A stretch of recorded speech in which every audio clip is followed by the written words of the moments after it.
175 Americans who have died in Afghanistan, including the 13 Americans who died just 3 weeks ago, the 4,431 Americans who died in Iraq, the thousands more Americans who were wounded in those conflicts. And we must not and cannot and will not forget the many more thousands of Iraqis and Afghans and people from other countries who died over the last 20 years in this war against terrorism. Second, despite the tide of cynicism among some these days that nothing good followed in the wake of the 9/11 attacks, I hope we can also retain a perspective that some good did occur, how the American people, Republicans and Democrats alike, united in the days and weeks following September 11th, 2001 to defend our country, how our NATO allies, Canada and the European countries, rushed to our defense in the hours after the attack. I know that very well because I was the American ambassador to NATO on 9/11. We invoked Article 5 of the NATO treaty together the next morning. The Canadians and the Europeans all went into Afghanistan, and many of them served with us there until 10 days ago. I'll never forget how they responded, our allies, when we needed them the most. And we should also remember how, whether you believe the two wars were wrong or right, our diplomats, our aid officials, our contractors, our NGOs gave the Afghan and Iraqi peoples support, gave them a chance to create renewed societies, better infrastructure, self-government, and in Afghanistan, opportunities for millions of girls to go to school, to take their place in the workforce, opportunities that have been denied them so cruelly by the Taliban. But third and finally, we also need to account for the other reality of the last 2 decades, perhaps the dominant reality: 2 long-term military occupations that went astray and went on for far too long. The extraordinary stress on a generation of our American military personnel, the most frequently deployed generation, intensively deployed in the history of our country, the weakening of the State Department, and the often casual disregard of the importance of diplomacy as an instrument of statecraft itself. There's no question that we are now obliged to conduct, as another generation did after Vietnam, a thorough and honest national discussion of what went wrong, how we can avoid in the future the tragedies our country has experienced during these long 2 decades. But as we do so, we should also avoid the temptation to conclude that a retiring and isolated America is the answer for the decade ahead. It would be a historic mistake for Americans to conclude that we are a spent force, that we no longer have a vital national interest in remaining fundamentally and purposely engaged in the world. That kind of American response would be a gift to newly assertive, self-confident, and authoritarian powers led by China and Russia. They believe we're in decline. It's our responsibility to prove to them that they are entirely wrong in that judgment. So we have some bitter lessons to discuss today, but we also have much to do with our allies in the Indo-Pacific, at NATO, in North America, and elsewhere to defend what is the foundation of our nation and our country, a profound commitment to democracy, civil liberties, and human freedom in a world that increasingly is threatening them anew. To help us process these and other lessons of the last 2 decades, we'll hear from the historian and former diplomat Philip Zelikow, director of the 9/11 Commission. We'll talk to former Secretary of Defense Bob Gates, a member of our nonpartisan Aspen Strategy Group, who led our efforts for 4 years in both theaters. We'll talk to Saad Mohseni, chairman of Afghanistan's Moby Group, and the journalist Ahmed Rashid, whose Descent into Chaos remains one of the finest books about that war. We'll hear from Ambassadors Ryan Crocker, Ann Patterson, and Mike McKinley, who were all on the front lines in Afghanistan. And of course, Ryan was also American ambassador to Iraq. And then finally, we're going to look ahead to what these events mean for our future with former member of Congress Jane Harman, former Deputy Secretary of Homeland Security Jane Holl Lute, and former Assistant to the President for Homeland Security Fran Townsend. We'll begin now with the conversation between Lawrence Wright and Nick Schifrin. Lawrence Wright, chronicler of these 2 decades, author of acclaimed books from The Looming Tower to the Terror Years to his new book, The Plague Year. Nick Schifrin, our friend, someone I admire very much, foreign and defense correspondent for PBS NewsHour. Larry, thank you for being here. Nick, please take it away. Ambassador Burns, thank you very much. Lawrence, it is good to see you again. And you are perhaps the best person to tackle this first question that we start off this day, looking at the bookends of the last 20 years. Of course, 9/11, your book, as Nick just mentioned, The Looming Tower, examines the origins of it, and COVID, Plague Year, not to mention End of October, which is fiction, but strangely prescient. Plague Year examines America in the age of COVID, America in 2020. And so that's how we're going to start this conversation today, talking about some of Lawrence Wright's big ideas at first. We'll go into Al-Qaeda, 9/11, the evolution of terrorism that allowed for 9/11 and that succeeded 9/11. We'll talk briefly about China and what it saw America doing over the last 20 years, and then we will end with COVID.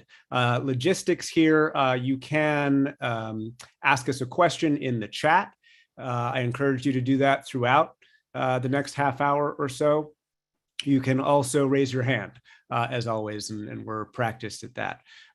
So we want to get to your questions. We'll go for about half hour or so, and then we'll turn it over for the last few minutes to questions. So Lawrence Wright, our job here, this first question of this day, is to try and have some perspective on the last 20 years. And I will give you a prompt that you wrote 10 years ago, which is that asked, did the United States follow Osama bin Laden's script in getting bogged down in Afghanistan, fighting costly wars that did not succeed? Do you believe, looking back 20 years, that the U.S. fell into bin Laden's script? Well, and Nick, thank you for doing this, and congratulations on your new baby. This a great moment for you. Thank you. We'll see if he interrupts. Yeah.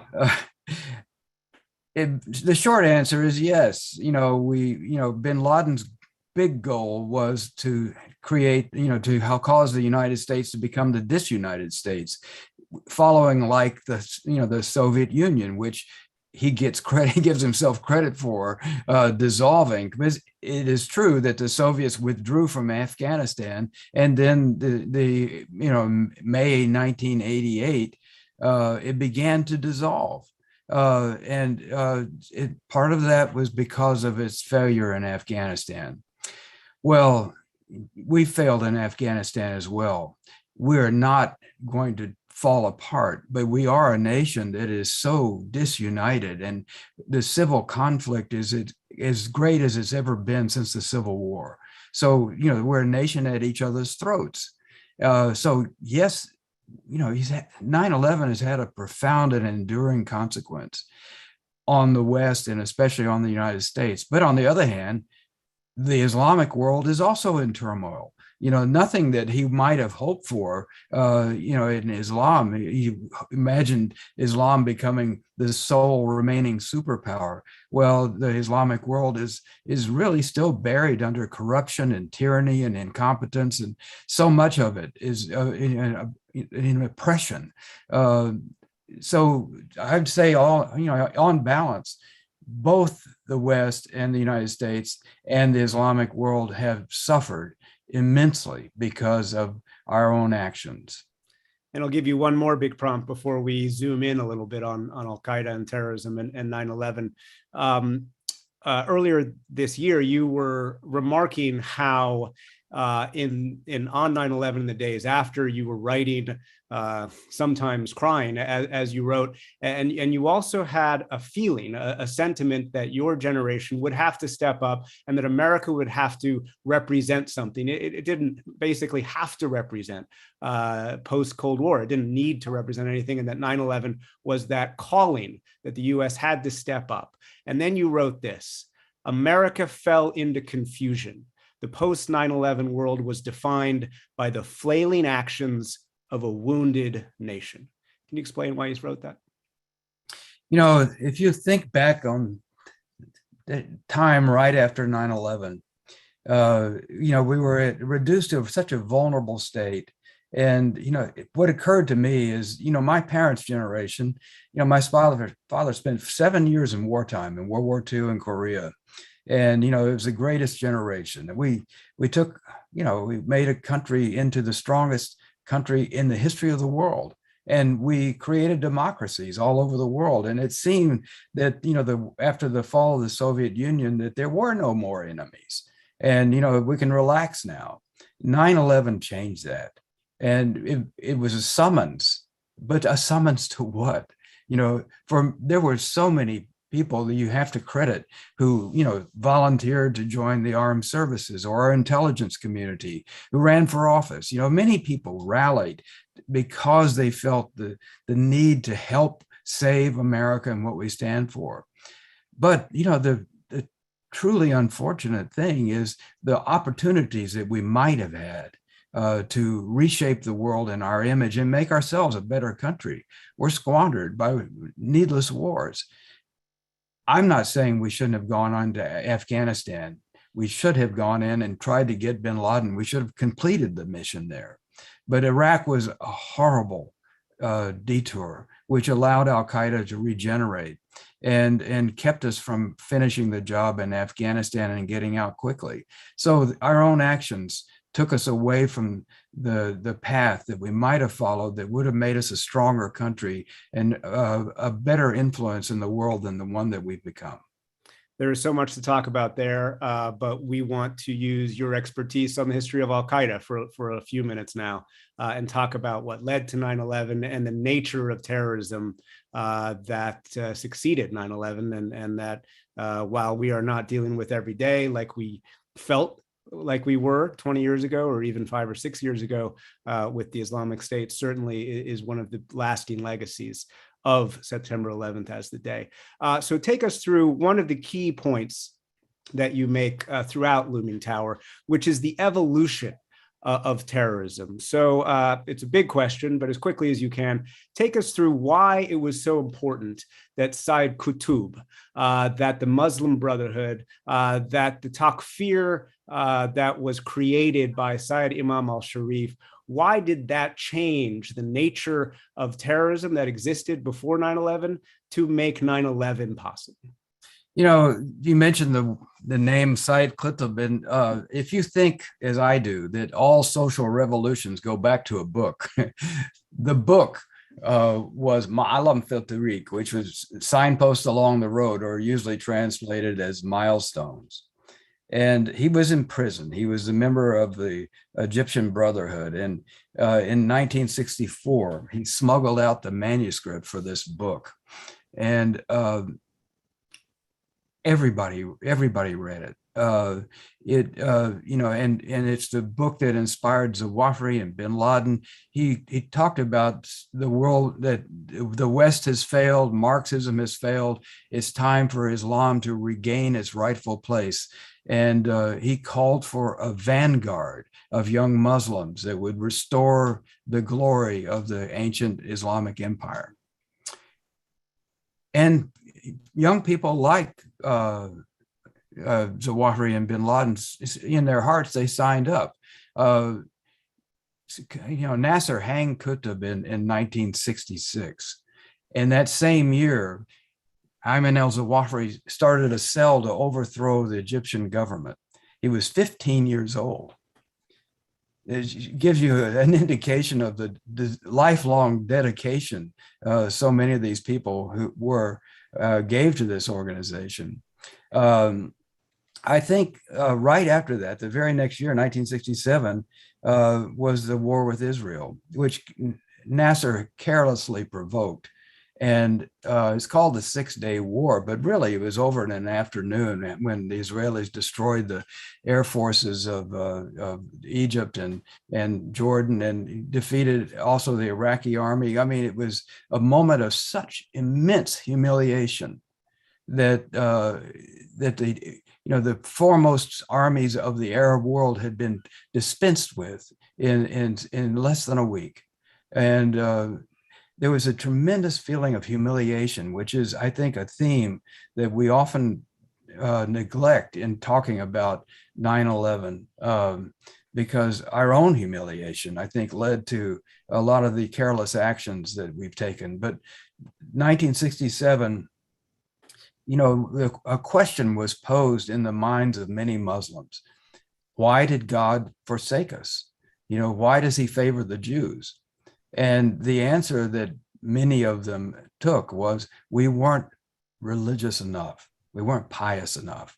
We need to go back to the fundamentals of our religion. And much of the radicalism came out of that moment.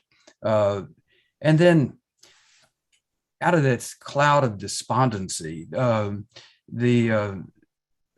radical actions began to take place. I think 1979 was an immensely important year. It's hard to overstate how significant, because so many events took place that year. In January of 79, the Shah was deposed.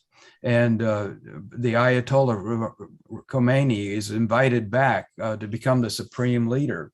And this was an earthquake in world politics, but especially in Islam. It showed that you could take a rather modern country, a developed and prosperous country like Iran, and turn it into a radical theocracy, which was the goal of Zawahiri and bin Laden and other young Muslims. And this event showed that it was totally possible. And then in November of that year, a group of young radicals took over the Grand Mosque in Mecca in Saudi Arabia.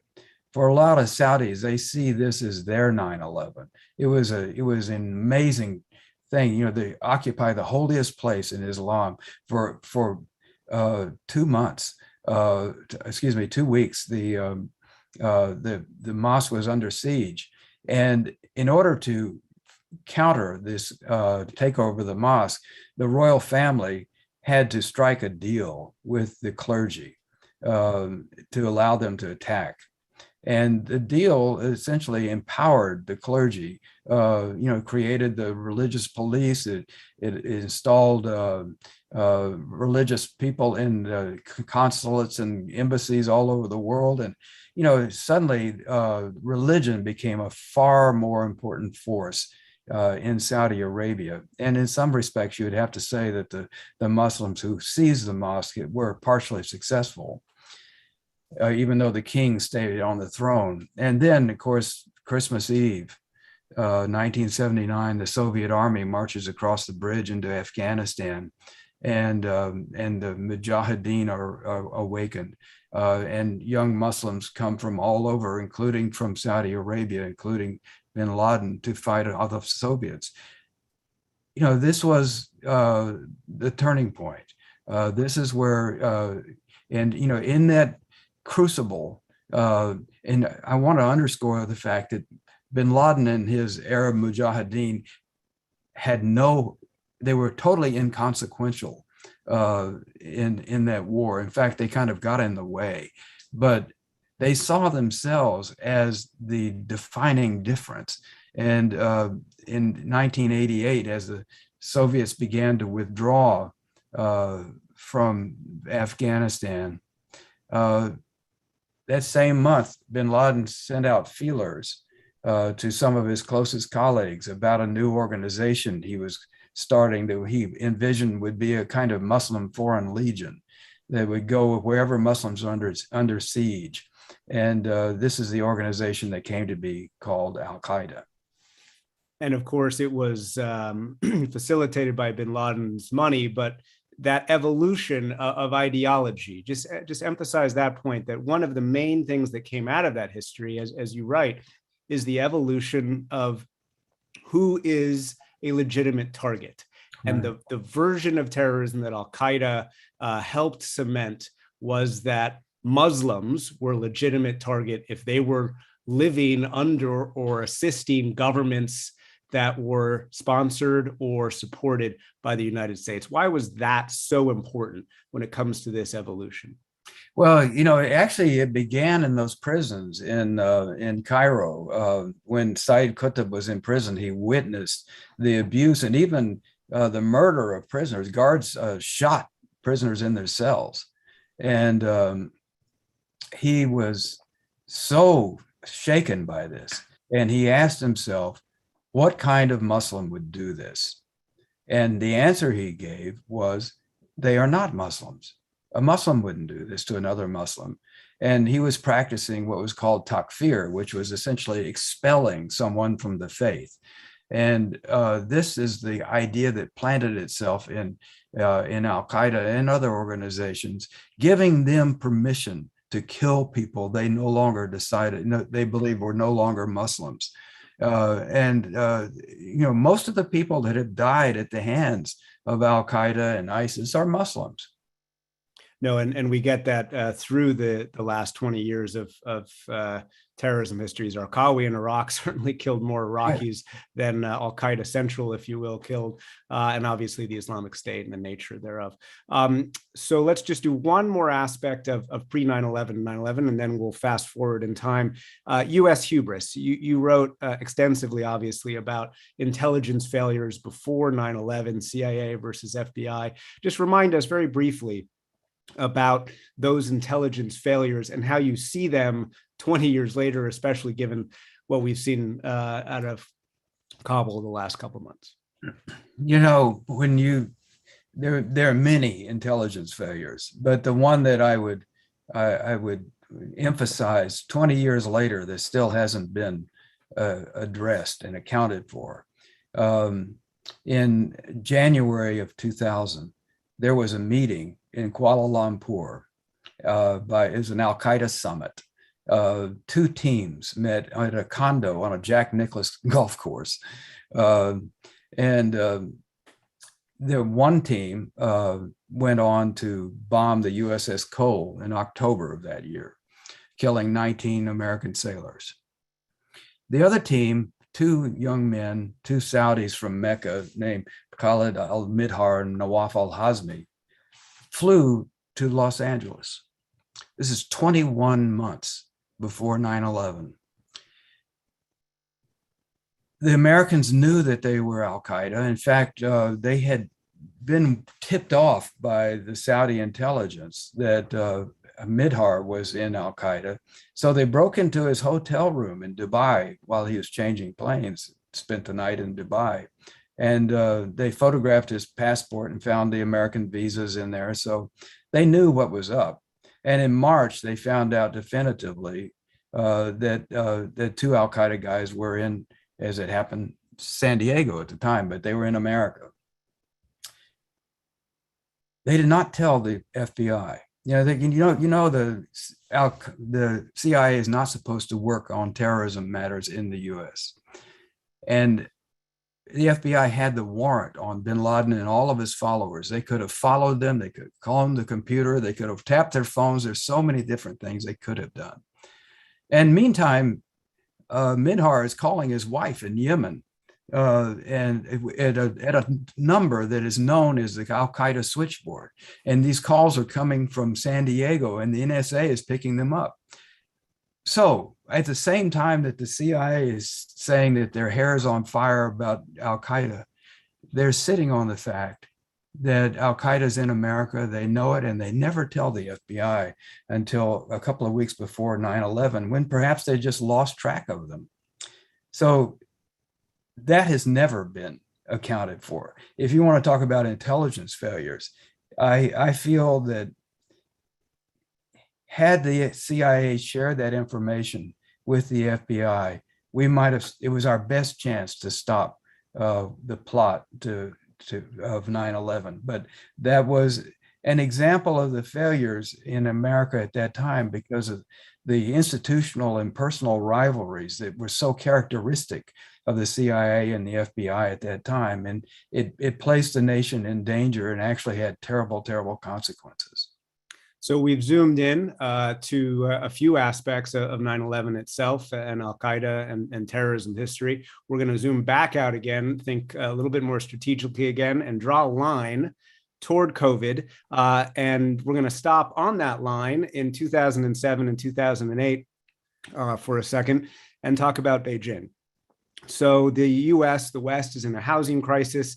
We know, of course, why we're talking about China, because we're about to talk about COVID. But in 2008, Beijing sees the West, as Obama put it, the US is no longer the lender of last resort. The West, that China sees the implosion of the economy and says, the U.S. and the West is not as strong as it thought it was. We have seen throughout the last 20 years, not just in the last few months, Beijing look at Iraq and Afghanistan and say, the U.S. is bogged down in the Middle East. Can you talk just briefly, before we get to COVID itself, about this process that Beijing undertook, certainly in the last 13 years, perhaps 15 to 20 years, that allowed it to decide we can pursue a more muscular foreign policy? It's interesting when you think about China, and it had always been so reclusive in world affairs. I think back of the wars to try to, like the Boxer Rebellion and so on, all these things to try to elicit China to come into the world. And now, it is very much in the world.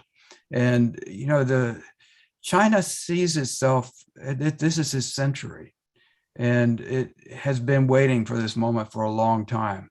The U.S. was strong, and militarily, there's still no comparison between our military forces and China's. But the assertiveness of China at a time when the U.S. is on a back foot and uncertain about its role is really coming into play. And China is doing everything it can short of war to undermine us. And this is true with Russia as well. So we are, there's an undeclared war going on. It's taking place in the cyber world and in the diplomatic world. But, the efforts to weaken the U.S.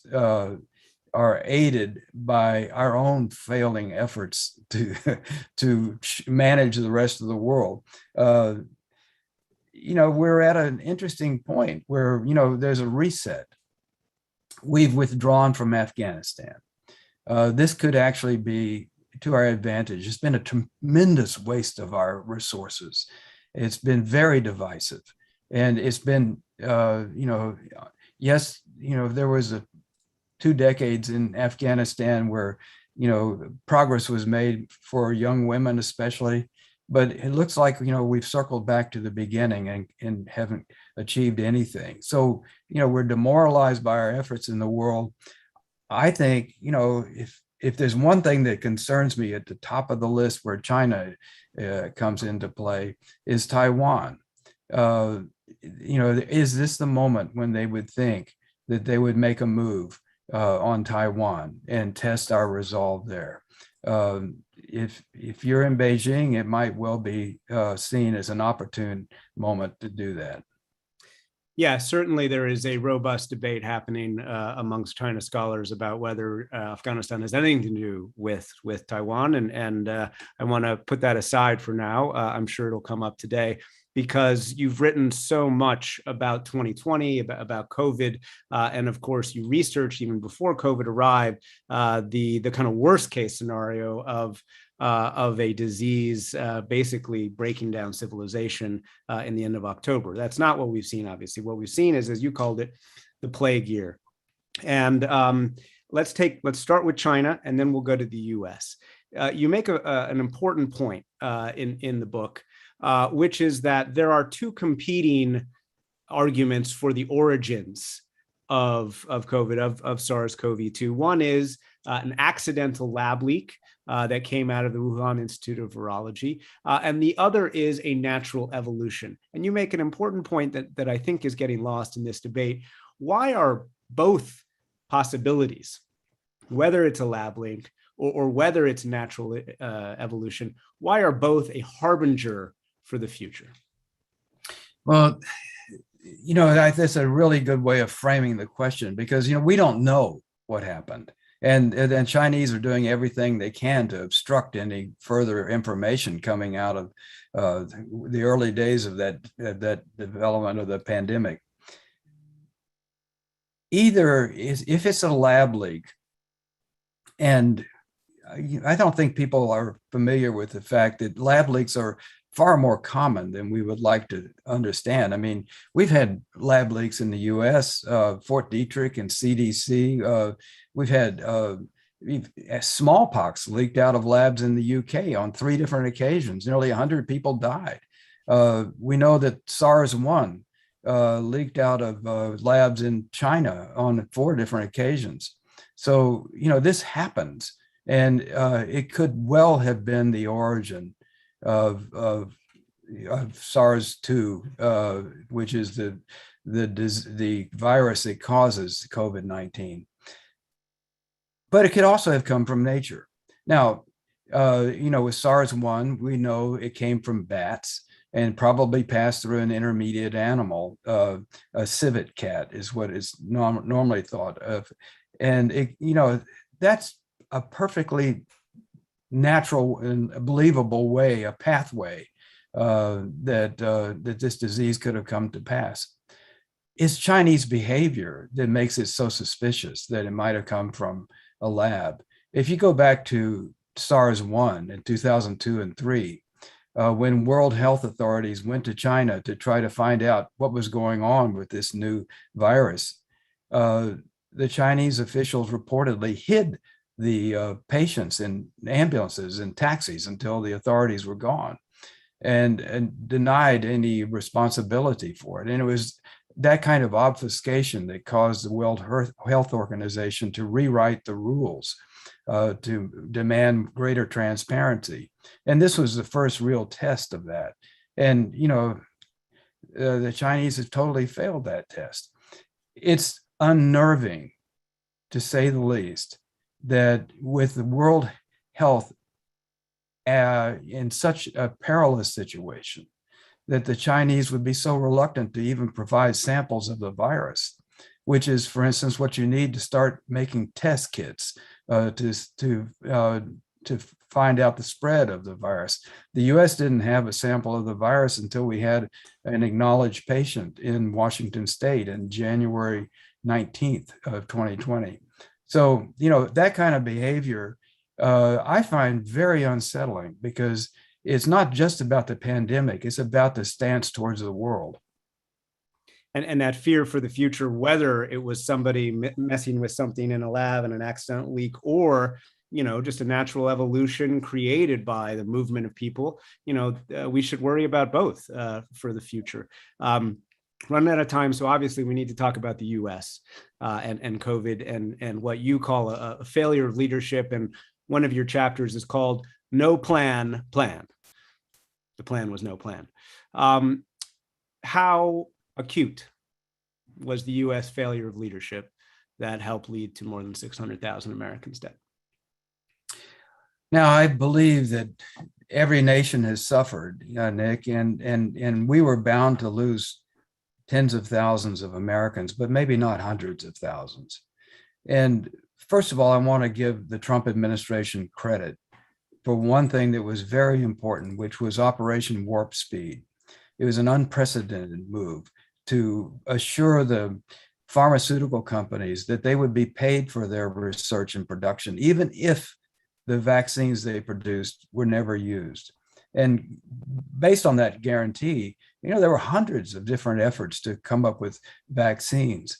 And they were thinking that we would not have a vaccine until the fall of this year. In other words, we wouldn't have a vaccine probably until next month.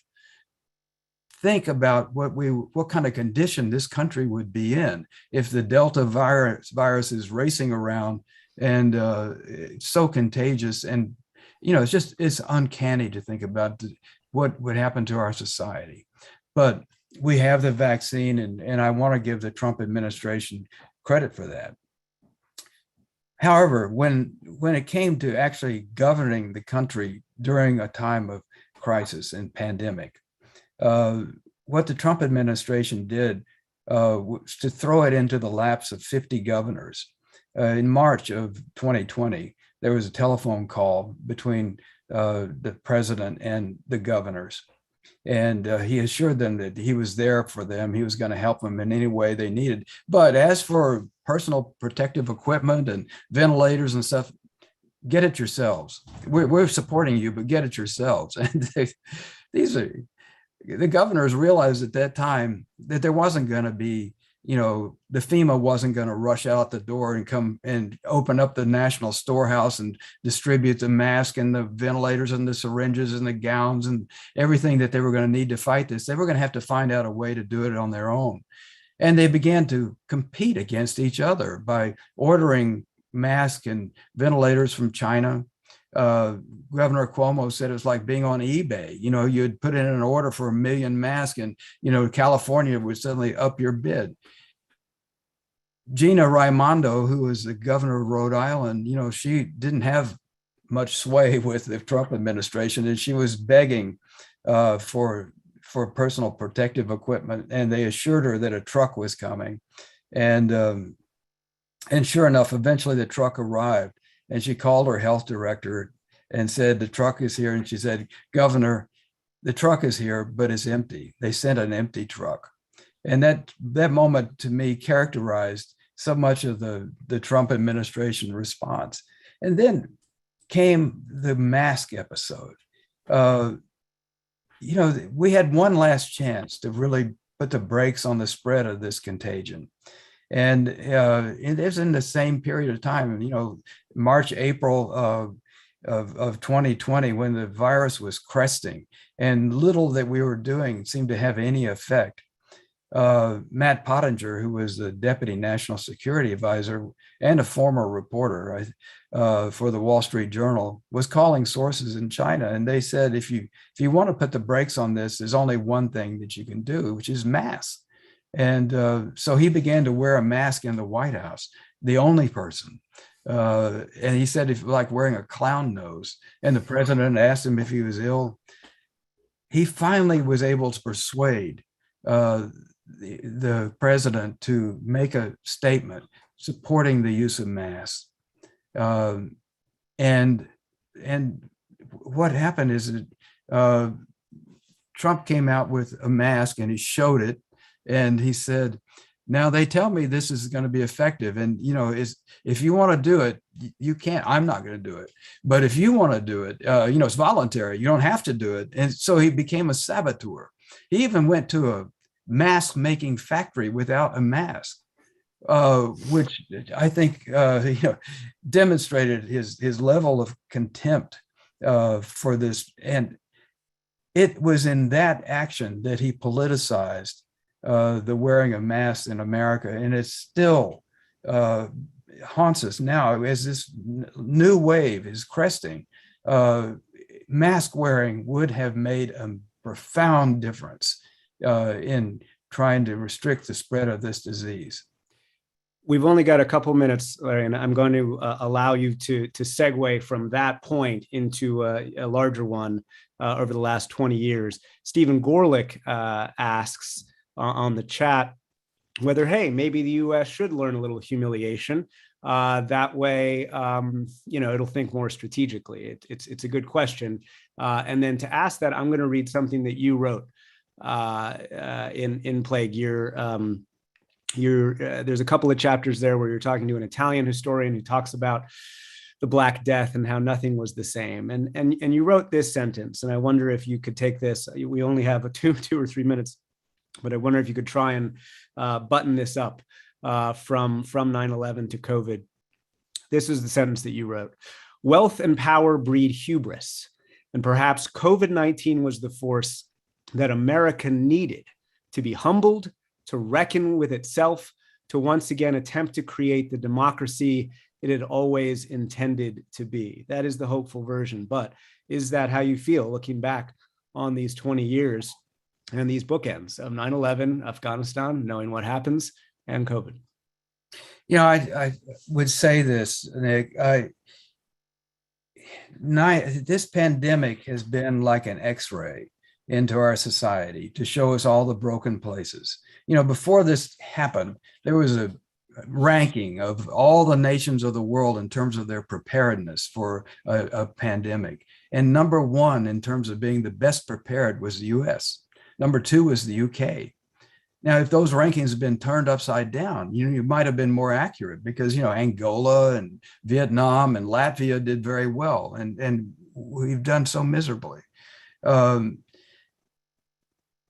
That question of humiliation is a good one, because, we can take being humbled and make ourselves a better country. If you look at the Great Depression, we remade ourselves as a country into a more compassionate and resilient country than we had been. World War II, as already mentioned, we transformed ourselves.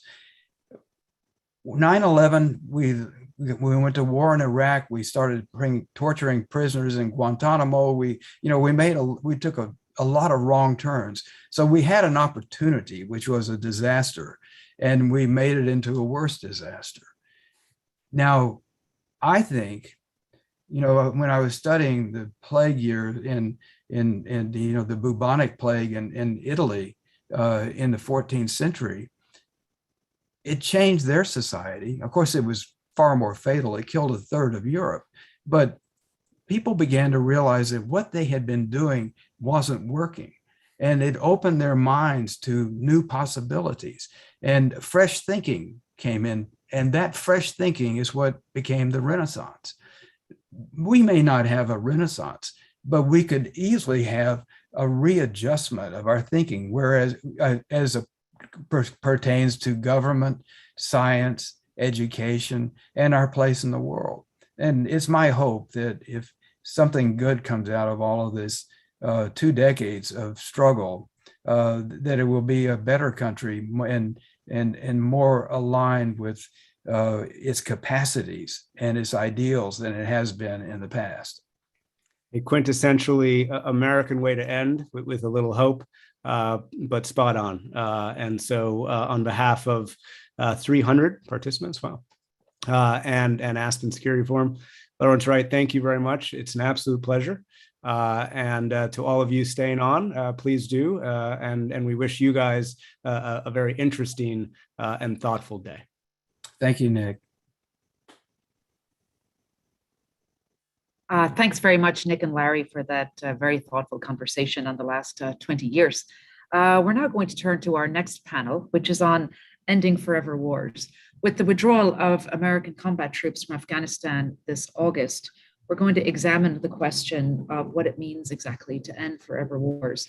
With no more boots on the ground, does this mean things are over?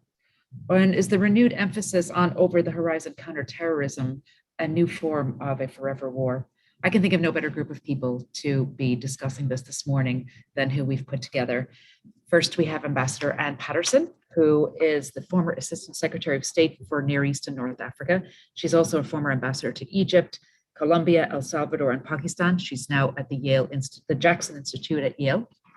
We have Ambassador Ryan Crocker, who was ambassador to Syria, Kuwait, Lebanon, Iraq, Afghanistan, and Pakistan.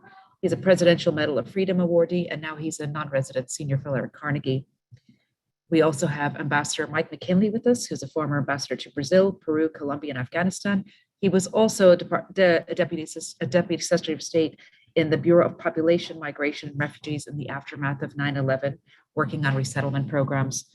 And lastly, we have Ahmed Rashid, the renowned journalist and author joining us from Pakistan.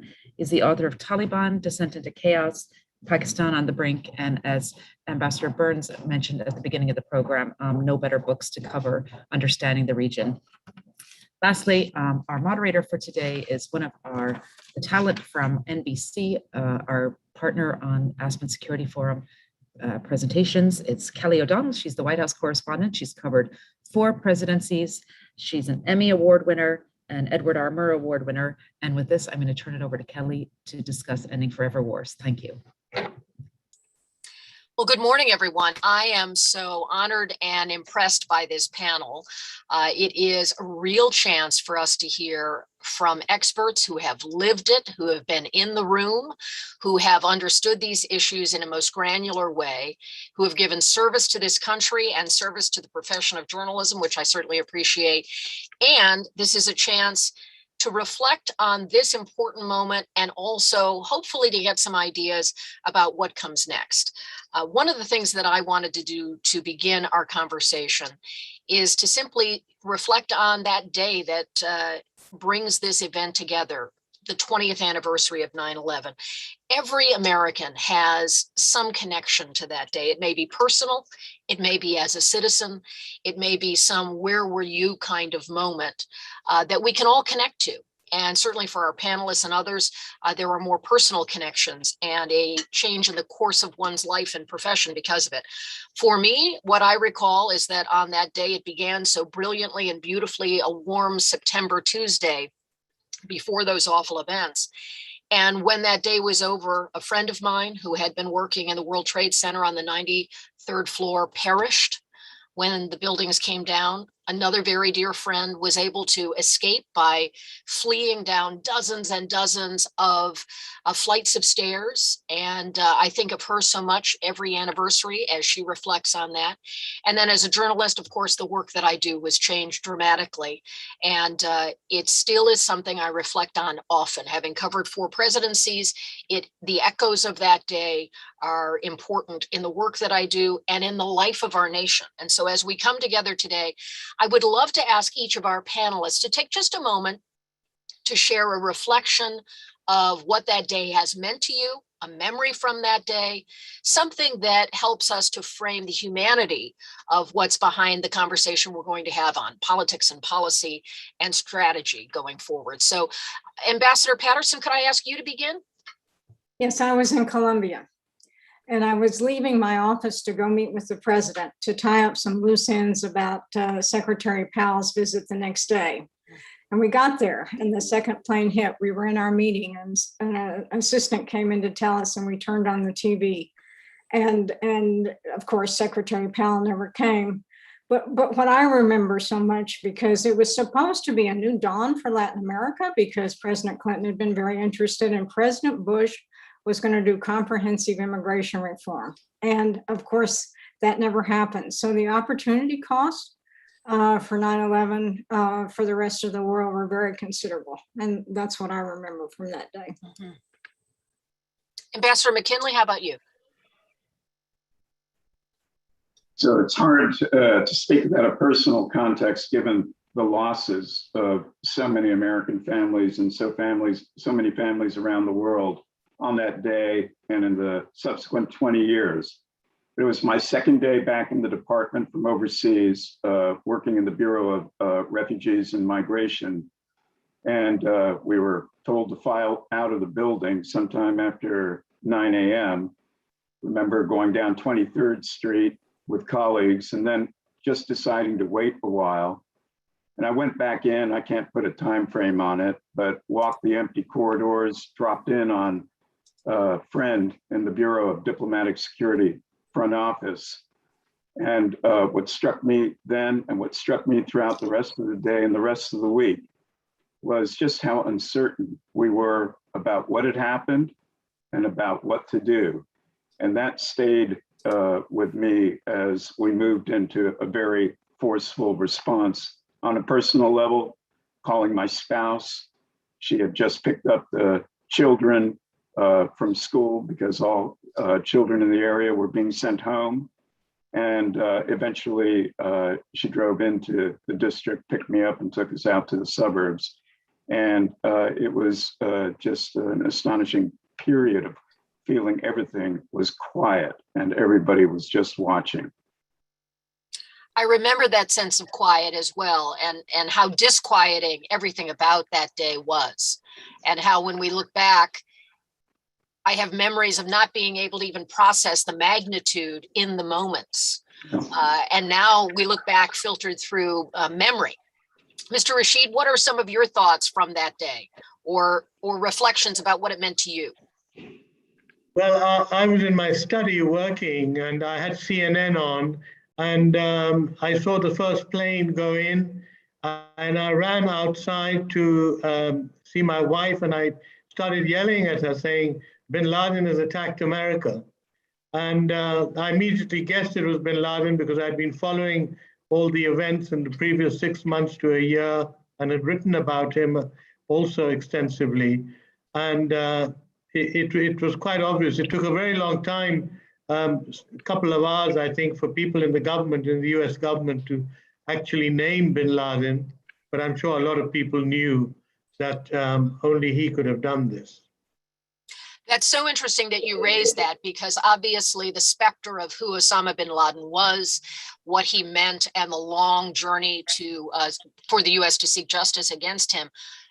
I think it was probably impossible to think it would take as many years as it did on that day. And you were probably in a fairly small group in terms of a mass audience that immediately went there. I know my colleague Andrea Mitchell was one of those internally who began speaking about Osama bin Laden to us when we were all trying to process what had happened that day.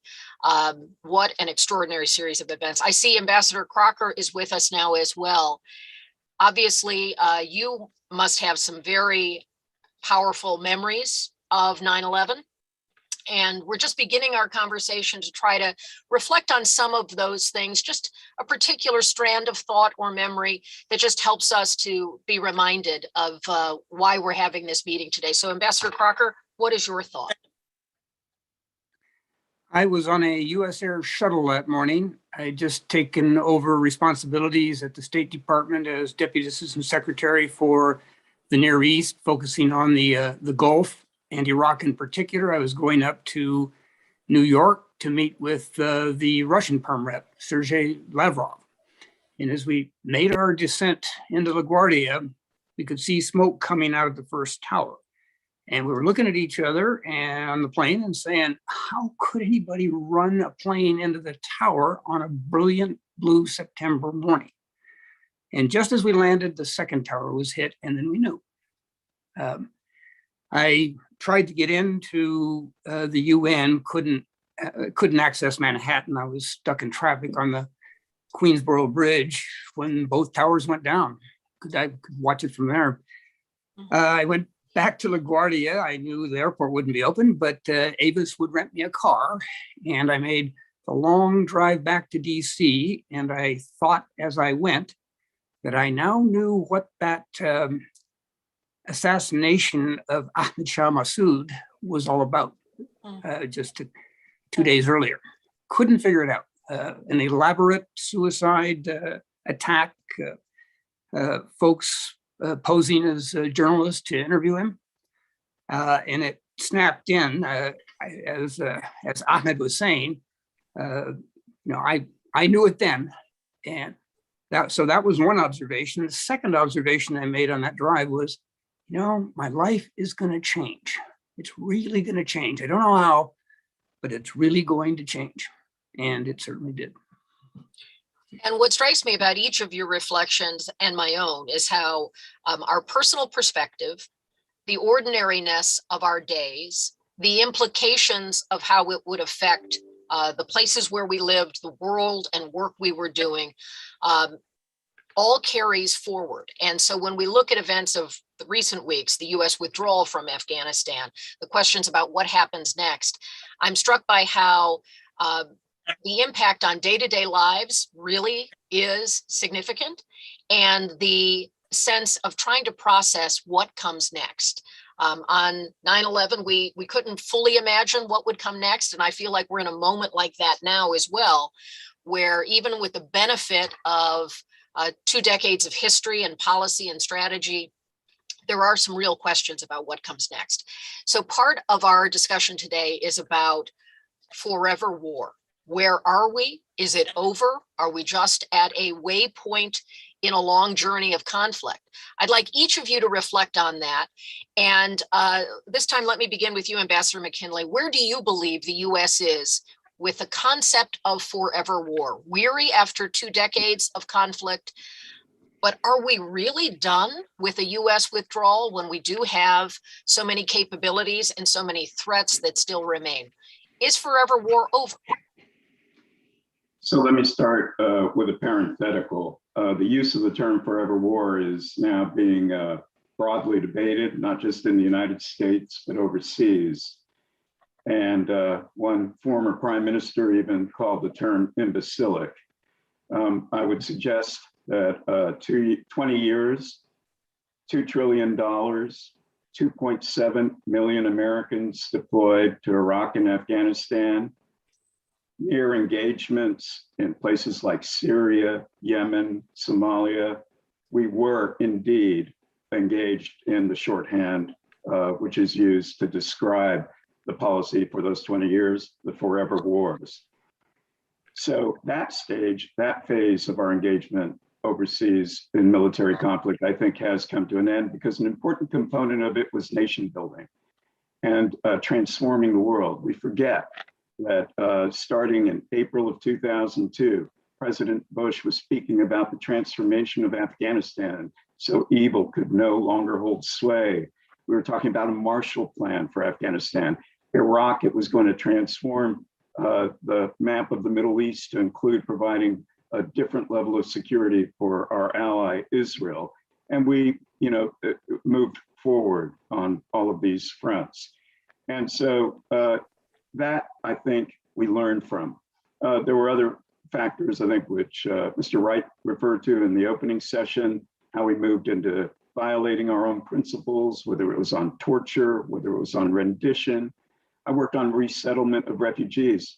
It's forgotten that the only time the resettlement of refugees program was shut down was not under Donald Trump, but was under President Bush in the immediate aftermath of 9/11, as the pressures grew to establish all kinds of new vetting procedures for particularly Muslim refugees coming to this country. So as we look forward, the forever wars, I think the key aspect of it, which should have been the focus on counterterrorism, will continue. But I'm struck by the phrase of an article by Philip Grossman in The Atlantic, in which he talks about the war on terror like the war on drugs, something that can't be won but has to be managed. And I'm struck by what Bob Kagan wrote very recently, in which he cataloged the successes over the last 20 years in the war against terrorism, if I can still use that term. And the real question is, how do we deploy now? I think the approach that's being taken, which is to manage the problem over the horizon, engaging with partners, whether it's in the Sahel, whether it's in Iraq, northern Syria, responding to what happens in Yemen and Somalia with al-Shabaab. All of these are a much more appropriate approach to the serious threats that remain, and allow us to reset and deal with what are the bigger challenges we face, whether it's China, transnational problems, strengthening our alliances in Europe, which were badly weakened under the previous administration, strengthening our ties in East Asia, redefining our approach to technology, pandemics, it's climate change. There are much broader issues which can now be focused on with the fight against terrorism put in a more appropriate focus. Ambassador Patterson, I acknowledge the forever branding may be an issue that is ripe for debate. So maybe we'll call it chronic war for a moment. Do you believe we're in a pause in our state of chronic war that will be enduring? Or do you believe this is a shorter pause than perhaps the country or the dynamics of the moment would suggest? Well, we're a global power with global responsibilities. And if we're talking about Iraq and Afghanistan, I think the days of the large numbers of ground troops are probably over, but we can hardly wash our hands of what's going to take place in these countries because there are a lot of second order implications. I mean, I personally would worry about the convergence of extremists in Pakistan and Afghanistan. I'd worry about India and Pakistan both being jumpy and anxious, which has implications, not very pleasant ones. Refugees, narcotics, humanitarian relief, all these issues are going to keep us involved. There are 60,000 ISIS dependents sitting in camps in Syria which is a terrorist breeding ground. So no, I think the U.S. is going to have to be involved in both of these countries and many of their neighbors, really, as far as the eye can see. Mr. Rashid, obviously you're coming to us from Pakistan. When we hear the term forever war, just a couple of weeks after, not even really, just days after the US withdrawal, where do you think we are in the sweep of what that word means to you? Well, I mean, recently I've been thinking, God forbid, what happens if there's another attack on America like there was 20 years ago? How would the Americans react? And quite frankly, I didn't have many good ideas. They would react in exactly the same way, with a little more sophistication than the way they reacted 20 years ago. So in a sense, I mean, we do have this, and the question of terrorism is becoming very big in Africa. It's very big in South and Central Asia. It's not gone away. We have to manage it, but we have to manage it better. And I think the real crux of the issue is that nation building is a term that is much derided, especially by President Biden, who said America never went there to do nation building. But in fact, it did. And the proof of it is in the pudding, that there's a whole generation of young Afghans who are educated, who are technologically savvy, who have holding good jobs, who have been to university in Kabul and abroad. There's a colossal difference. Somebody like me who's known Afghanistan for 40, 45 years, there's a whole generation. You saw a sprinkling of it many years ago during a peaceful time, but nothing what has happened now. And of course, it's very sad to see all these people now fleeing as best they can, because they really don't trust the Taliban to acknowledge the fact that you do have now women who are educated with very sophisticated degrees.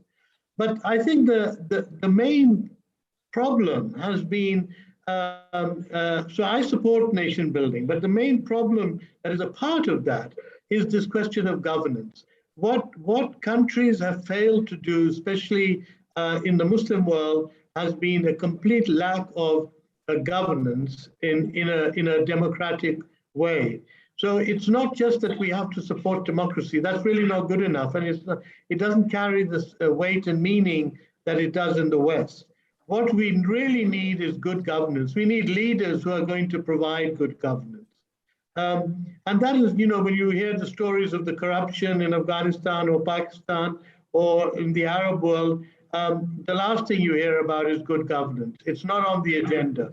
And that, I think, is what the US also needs to add to its repertoire of post-conflict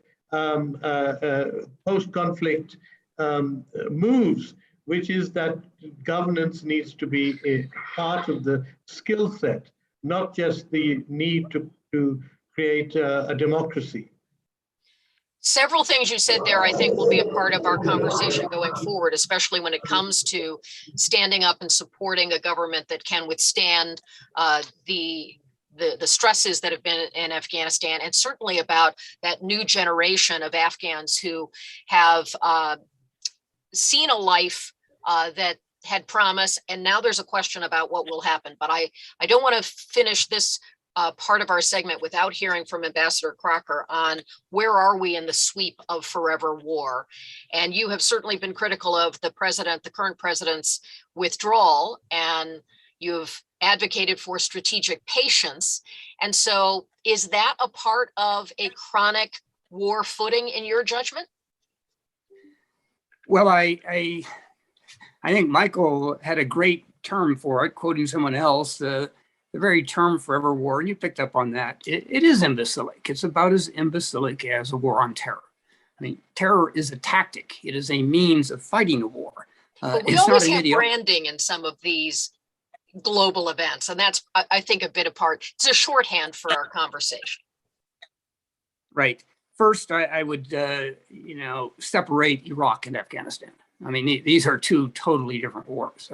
I was in both countries in the early going. In Iraq, I was there up in the north well before that. So I do know the difference. I find myself in almost full agreement with Ahmed, and that really should scare both of us. That the criticality of governance, absolutely, and it doesn't come in a box. Some assembly required, and we only have to look at our own history. How hard it was to move to a constitution. I mean, it took years after the Declaration of Independence to get there. And even then, of course, the founding fathers, and they were all fathers, they certainly weren't mothers, kicked the hard issues down the road, which is why we had that little civil war in the 19th century. So why is it we think that we're going to snap our fingers and suddenly a country that has not had good governance by any stretch of the imagination is supposed to get it, and we're there to bring it to them? This takes time, and it has to be indigenous. And that goes to my point on strategic patience. This stuff takes time to do. Nation building, however you want to style it. And Afghanistan, again, the debate was over means to an end. The end was clear to me in the early going, to me when I was back as ambassador a decade ago, and to me today, to ensure that Afghanistan is never again a platform for an attack on the American homeland like 9/11. Then you can talk about how you best achieve that goal. And again, I agree very much with Ahmed. Things like education, that is what changes societies. That's what can guarantee both long-term stability for a given country, long-term security for those around it and farther abroad. We ran out of strategic patience. And it's ironic in a sense, Senator Joe Biden was my first congressional visitor after I opened the embassy at the beginning of 2002. And one of the things I did is I took him to a girls' school, USAID. And by January 2002, USAID had girls' schools up and running. And it had a huge impact on both of us. A first grade class in Kabul with 6-year-old girls and girls up to the age of 12, because they'd missed their chance at education under the Taliban. And we asked one of the 12-year-olds if it bothered her being in there with kids literally half her age. And she just beamed and said, "I don't care who else is here, I'm here." Well, we just sold all of that down the river by and we let the Taliban come in. I mean, we defeated ourselves there. I do worry about the long-term consequences, as Ann said. And I would start that worry and be very interested in offense reflections in Pakistan.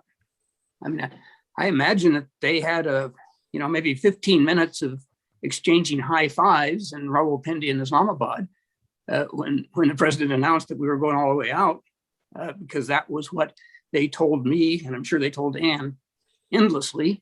We're not going to turn the Afghan Taliban into our mortal enemy because we know what you're going to do. You're going to leave. Just like you did after the Soviets were defeated. And we're not going to be able to leave because we actually live here. So they were right. We wouldn't have the strategic patience to stay. We proved it. But now they got to worry about what's coming to a theater near them, because the narrative the Taliban is now able to produce, that clad only in the armor of the true faith, that they defeated the infidels. Well, the Pakistani Taliban is tuned into that narrative, and I think it's going to get really rocky in Pakistan with revived and rejuvenated and empowered radical Islam, violent Islam, and it's going to be that way across the world. So we got out of Afghanistan all right. We set a new paradigm though, where I think violent Islamic movements are now feeling really empowered. If we take that as sort of a jumping off point for the next part of our conversation, and I would invite any of you to add your thoughts here, what are the immediate regional implications for the U.S. withdrawal and all that was involved in that? Some allies concerned about how it took place, a sense of instability about what comes next, uncertainty about what kind of even interim government the Taliban will put in position. So for those who are an audience of those watching us, many of whom have a lot of knowledge, but even more broadly for the American public, what do you think are the key concerns in the region, the neighbors around Afghanistan right now? I'll jump in. If Please that's do. Okay. Yes, Kelly? please do. And, just not to prolong the debate on the previous issues that were being raised, but Ambassador Crocker absolutely raising the key question of strategic patience when we engage in conflicts around the world. I would just suggest that 20 years is a lot of patience, and any measure of what we were doing in Afghanistan from 2012, 2013 on was eroding. It was eroding militarily. It was eroding politically. The institutions became more fragile. The democracy, frankly, less convincing as national elections proceeded on their calendars. And in terms of development, the hard truth is we were doing less and less and less as it became more difficult because of security concerns to be out there. So as we look at this, Mr. Rashid's point about governance, I think is one of the central questions we need to focus on going forward. In terms of the impact on the region, I think differentiate between the Central Asian neighbors in Pakistan and to a lesser extent India, and the ones who are very concerned and not that far away in the Gulf. At the end of the day, in terms of what it means for America's strategic military security relationship with the region, our relationship with India continues to broaden and deepen, has been for years and continues. This year, it continued under the Trump administration to deepen. And we've seen this year multiple contacts by our secretaries of state, secretaries of defense, President Biden, Prime Minister Modi. It's nonstop engagement. In the Gulf, there's no talk about pulling back the tens of thousands of troops we have there, our bases in Kuwait, Bahrain, in Saudi Arabia, the Emirates, and elsewhere. It's clear that we still see the area as strategic. We still see the relationships as important. I think the vulnerable 2 points, and I'm going to defer to Ambassador Patterson and Ambassador Crocker, are Pakistan and Central Asia. I would suggest Pakistan's been a problem for a long time, and they have their rationalization of why they did what they did with the Taliban for 20 years. They can maybe one day explain what they were doing hiding bin Laden. And so that's a conundrum which I think still has to be worked on. And for Central Asia, we've been struggling for the last 15 years to establish a relationship with them that forges closer ties than they would normally have, than they would have with Russia. We haven't succeeded over the last 15 years, and now it's going to be a real question mark for those countries which direction they go. Ambassador Patterson, you've certainly had a lot of insight about what you think the Pakistani government would do and how this sort of validates the kind of open position they had taken over time, and the U.S. needing Pakistan for some of its strategic placement of assets and resources. And at times, the U.S. felt a partnership, and as you just alluded, also, how do you explain hiding bin Laden for all of those years? So in the immediate future of the fall of Kabul and the exit of the U.S., where is Pakistan a player in this, and what does the U.S. need to be mindful of? Well, the first thing that's going to happen is that U.S. and Pakistan relations are going to take a dive, because the U.S. is going to put a lot of pressure on Pakistan to make the Taliban behave. And they won't be able to, of course, because the Taliban have won in Afghanistan. And the second thing I think will happen is the I think real threat. I think Ahmed and Ryan are both right about the extremists, particularly the Pashtuns, getting together in the tribal areas of Pakistan and causing problems there. I think let's keep in mind that one of was really Condi Rice's success is Pakistan's nascent democracy. I mean, there hasn't been a coup since 1999. There has been a civilian government, the first ever since 2008. That's all imperiled now too. You have Iran with huge refugee flows, inevitable huge refugee flows. So I think there's pretty considerable danger in Pakistan. And they're going to have a very difficult time dealing with it without a lot of support, frankly, from us.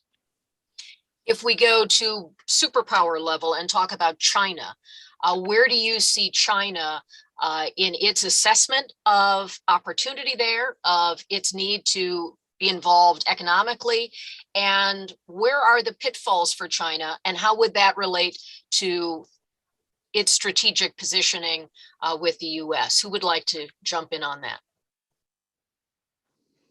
Well, if I may just make a few comments. First of all, the threat of extremists in Afghanistan and in Pakistan has become more acute. You would think that bringing the Taliban into governance would then convince the Taliban that now we should be mature and sensible and govern the country. But instead, there's been a huge upsurge in enthusiasm from fundamentalist groups in Pakistan, and many of them are based also in Afghanistan.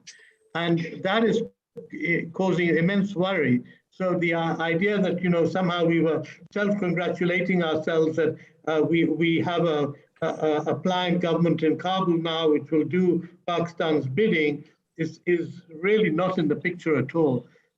The second thing is that the militancy is now rampant in Pakistan. It's dictating almost everything from school textbooks to foreign policy to everything. And it's getting strengthened. And the whole Afghan experience has basically strengthened that enormously. So there is cause for immense worry. And there doesn't seem to be a willingness to approach this in a more constructive manner than we've seen so far, whether it's Pakistan or the US or any of the other regional countries. That's interesting perspective. Kelly, you did ask about China. Yes, thank you, Ambassador Crocker. As the one here who probably knows least about it, I'll jump in. Obviously we have a very complex relationship with China. Yes. Both great powers, and now both engaged globally. So in the case of Afghanistan, at least during the period when I was there, the issue was not that China was doing too much and interfering too directly. It was that they weren't doing enough. They got this major copper concession, for example, and as part of that deal, they undertook to build a set of road and rail links that would obviously be relevant to the mining itself, but that would also improve the transportation infrastructure for the entire country. And we couldn't get them to do it. So the Chinese are probably a little short of high fives in Beijing right now, too, as they look what they have done to their Uyghur population. Boy, if there is a population that has been pushed toward militancy by the unbelievable repressive acts of their own government, it would be the Uyghurs. And that's going to be part of that surge of Islamic radicalism. It's something that they're going to pay for in Beijing down the line, too. If I could add just there a couple of observations. A lot of the coverage in the last couple of weeks have been about the opportunities for both China and Russia. And I think Ryan's points about China's investment in copper, for example, are instrumental in looking forward. We take a look at China's engagement in building out infrastructure in the dozens of countries that have signed on to the Belt and Road Initiative. There's a lot less there than meets the eye. We can just ask Pakistan, where $25 billion have been committed by China, but it's hard to see a lot of that money sort of materializing in projects in real time. And developing lithium or copper or iron ore in Afghanistan, one of the challenges over the last 20 years in developing it was there were cheaper alternatives in the rest of the world to producing these minerals.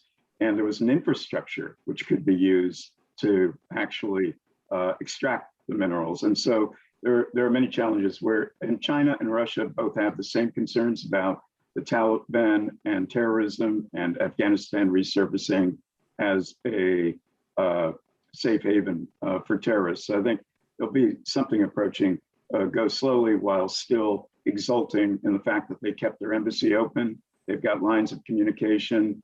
They were certainly courting the deputy leader of the interim government, Mullah Baradar, for years before, through the peace process, before these latest developments. So they're positioned to see where they can take it.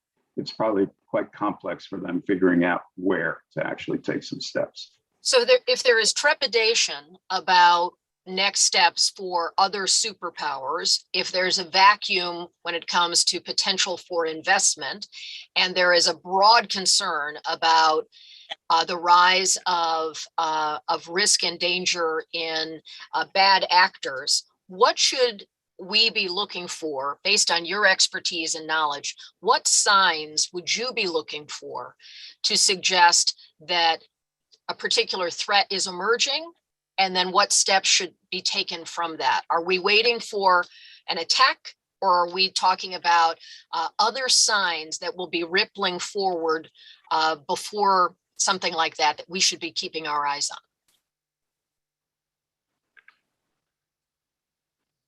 Ambassador Patterson, do you want to take a shot at that? We've had a robust intelligence apparatus in this part of the world for years.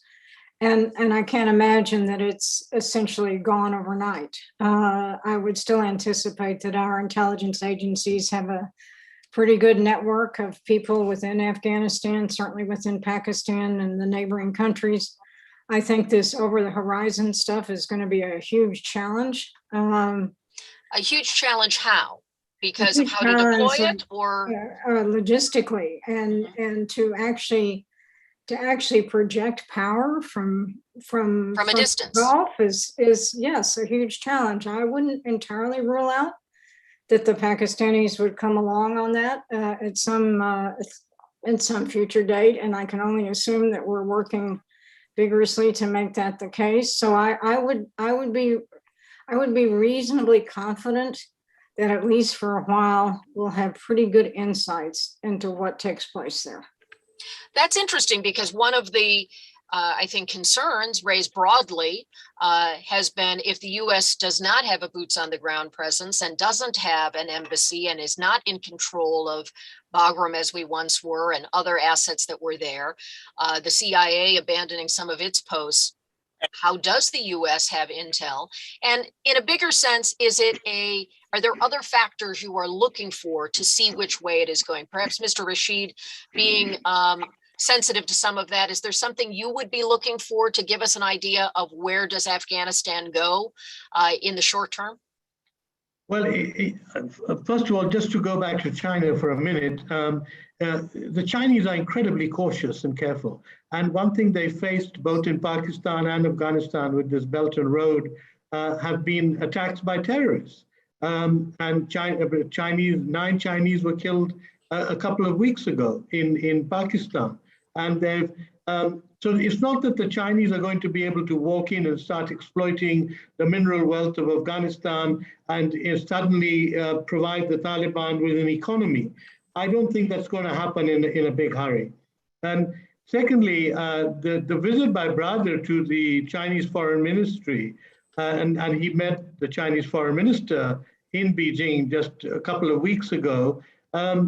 He promised that the Taliban would not do anything with the Uyghurs. They would not try and inspire the Uyghurs to lead a revolt or anything like that.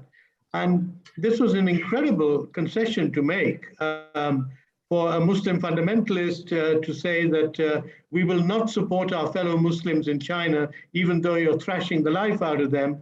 We will stay away. So the Chinese have got some good vibes from the Taliban, but they've also got some very bad vibes because all these other terrorist groups Pakistani, Central Asian, are still very active with the Taliban in Afghanistan. And I don't see, although the American deal has said that there will be, the Taliban will chase after Al-Qaeda and won't allow them on the soil of Afghanistan. The fact is, how are the Taliban going to fulfill this? Because all these groups have been very close to the Taliban. They fought for the Taliban. They've lived with the Taliban in Afghanistan. And for the Taliban now to suddenly dump these groups, I don't see it happening. And so I see many, many complications ahead. Does the Taliban want to assume a role of governance in a way that is recognizable to others? There doesn't seem to be any sign of that at the moment. I mean, I would have thought that by now they would have, you know, the leadership has been in Pakistan. Their children have been to school and university. By now, you would have like you do in Kabul. I mean, you would have had a group of well-educated young Taliban who would be good to do the administration, but it doesn't seem they've got those. In fact, the Taliban are telling now women to stay indoors because their soldiers don't have training to deal with women. Now, you want to occupy a country or you want to overthrow a regime. The first thing you do is to give your troops training in crowd control, and the Taliban don't seem to have done any of that. And so well, Ambassador Crocker, you have said they've come back meaner and harder than they were 20 years ago. So if they are now in a position to be responsible for some of the institutions or elements of society, what is your sense of the key things to be looking for in the days and weeks ahead when it comes to the Taliban and its hold? Kelly, we don't need to wait weeks or even days because it's happening right now. And we need to remember, look, this is not theoretical. This is not a threat that maybe will reach out and touch us. It's one that did. And it came to us from Al-Qaeda, sheltered and supported by the Taliban. They had the safe space and the time and the means to put together the 9/11 attacks. The Taliban chose defeat and exile rather than give up Al-Qaeda, because we gave them that choice after 9/11. Hand us Al-Qaeda and we'll leave you alone. They didn't. And there is no reason whatsoever to believe that suddenly they've now, having won the war in Afghanistan, that they're going to do what we urged them to do all along, give up Al-Qaeda. Indeed, we see the opposite. I mean, we've seen a former security chief for Osama bin Laden return to a joyous welcome in Jalalabad in the east. Sirajuddin Haqqani is now your Minister of Interior, the de facto leader of the Haqqani organization, which has direct ties with the Taliban. So the band is back. And in terms of knowing what they're up to, I appreciate Ann's points, but I also listened carefully to our colleague Bill Burns when he was testifying for the Senate Intel Committee that our intelligence is going to be degraded. When you're not on the ground in the way we have been, you're just not going to have visibility. So certainly our defenses are much better than they were at 9/11. But you got to play offense too. And I think that's going to be increasingly hard. One of the questions I'd like to get your insights about is the issue of how is it, and especially three of our panelists have served the government, have been on the ground trying to build and support institutions with partner nations. How is it that the US invested so much blood and treasure and effort and insight to try to build up a government in Afghanistan, and it did not withstand the pressure? It did not withstand the dynamics on the ground there. How did it fail? So what do you think are the lessons of, if it's not nation building, if it's support for institutions, why did the US have so much difficulty getting the Afghan institutions to work, when we were, as members of the public, being told we've armed the forces, the government is moving forward, Why didn't it work? And what are the big lessons now? Can I jump in here? Sure. But just a quick reference point to the previous discussion on taking steps to keep ourselves apprised of developments inside the country. I would point out that we were pretty ignorant of what the Taliban were doing over the last year with a full presence on the ground, including bases around the country, intelligence, a functioning embassy, and several thousand troops. So, and by that, do you mean the sense that there was some intelligence saying it could take a far longer time for Kabul to fall? Is that what you mean? No, I mean, we were very surprised by developments as they accelerated from the March to August timeframe. I'm not blaming intelligence. Intelligence is not a science. It's people looking at the available information. But most of the country fell without serious fighting, and clearly something happened out there. Where were the warlords? Why were they speaking to the Taliban separately?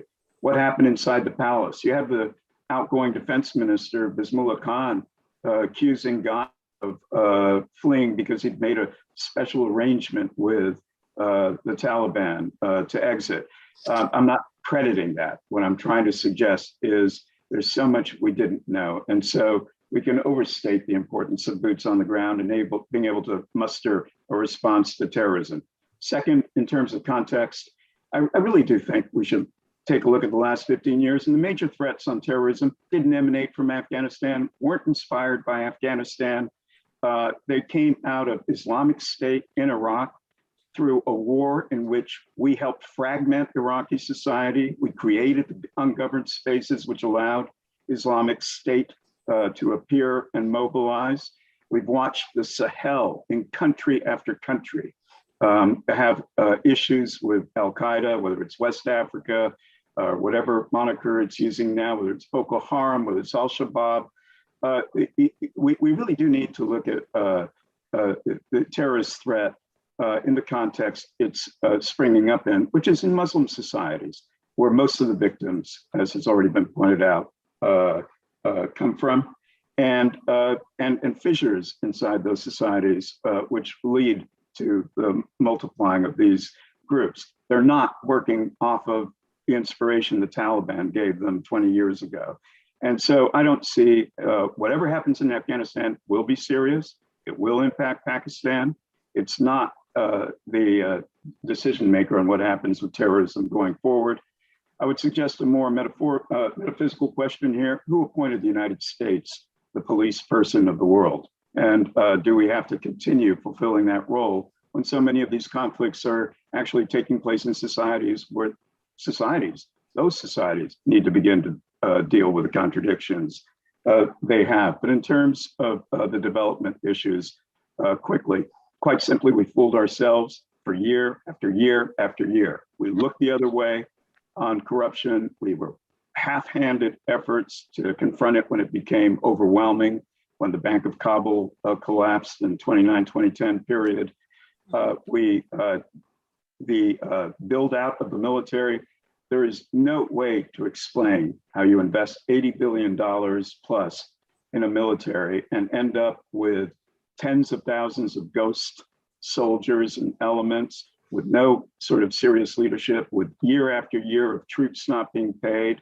Why weren't we sort of pointing to these as make or break issues going forward?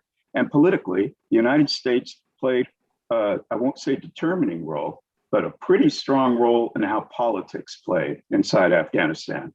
Whether it was at the Bonn conference at the beginning, whether it was the first elections in the Constitution, whether it was trying to decide the 2009 elections, whether it was brokering an agreement in 2014. And we simply did not face the reality that we weren't building something that was stable, and political leadership was not emerging that had support from the broader population. So the gains made in institutions and freedoms, education, hospital, all of that was unsustainable. You don't have political leadership and a security apparatus that can defend it against an insurgency. We keep forgetting the Taliban was essentially an insurgency with political support inside the country. That is a searing assessment to say we fooled ourselves in all of the ways that you outlined that. Ambassador Patterson, is there a lesson for the US government on how it can try to support or stand up institutions in a place that is so fraught with the historic resistance to that? I mean, what is the lesson of all that money and time spent that did not produce a government that could withstand the Taliban or an army that would fight? So I would say that we're in danger, not just in places like Afghanistan. We don't understand our environment well enough.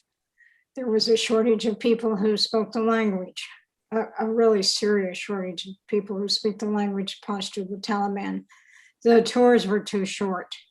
People couldn't get out and travel around the country because of security concerns.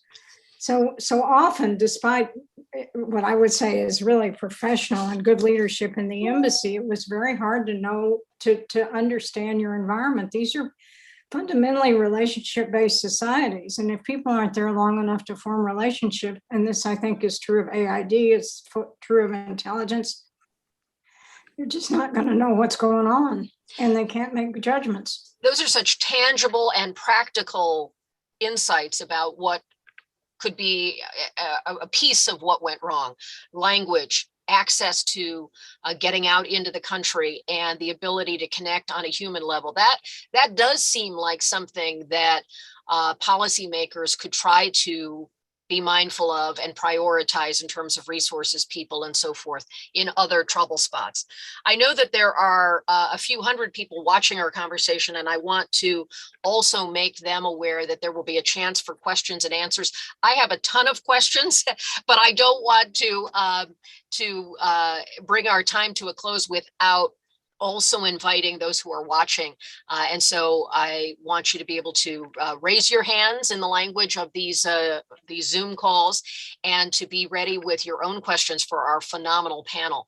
Let me just conclude by asking one sort of big picture question to conclude my portion of our conversation. I have a long list of questions. We didn't get to most of them, but I'd like to try to just touch on this. When you look at 20 years in Afghanistan and the cost and the anxiety about what it meant to American families who sent their sons and daughters, what it meant to American taxpayers who paid for all of the efforts there, and those Americans who are now concerned about what is the risk going forward.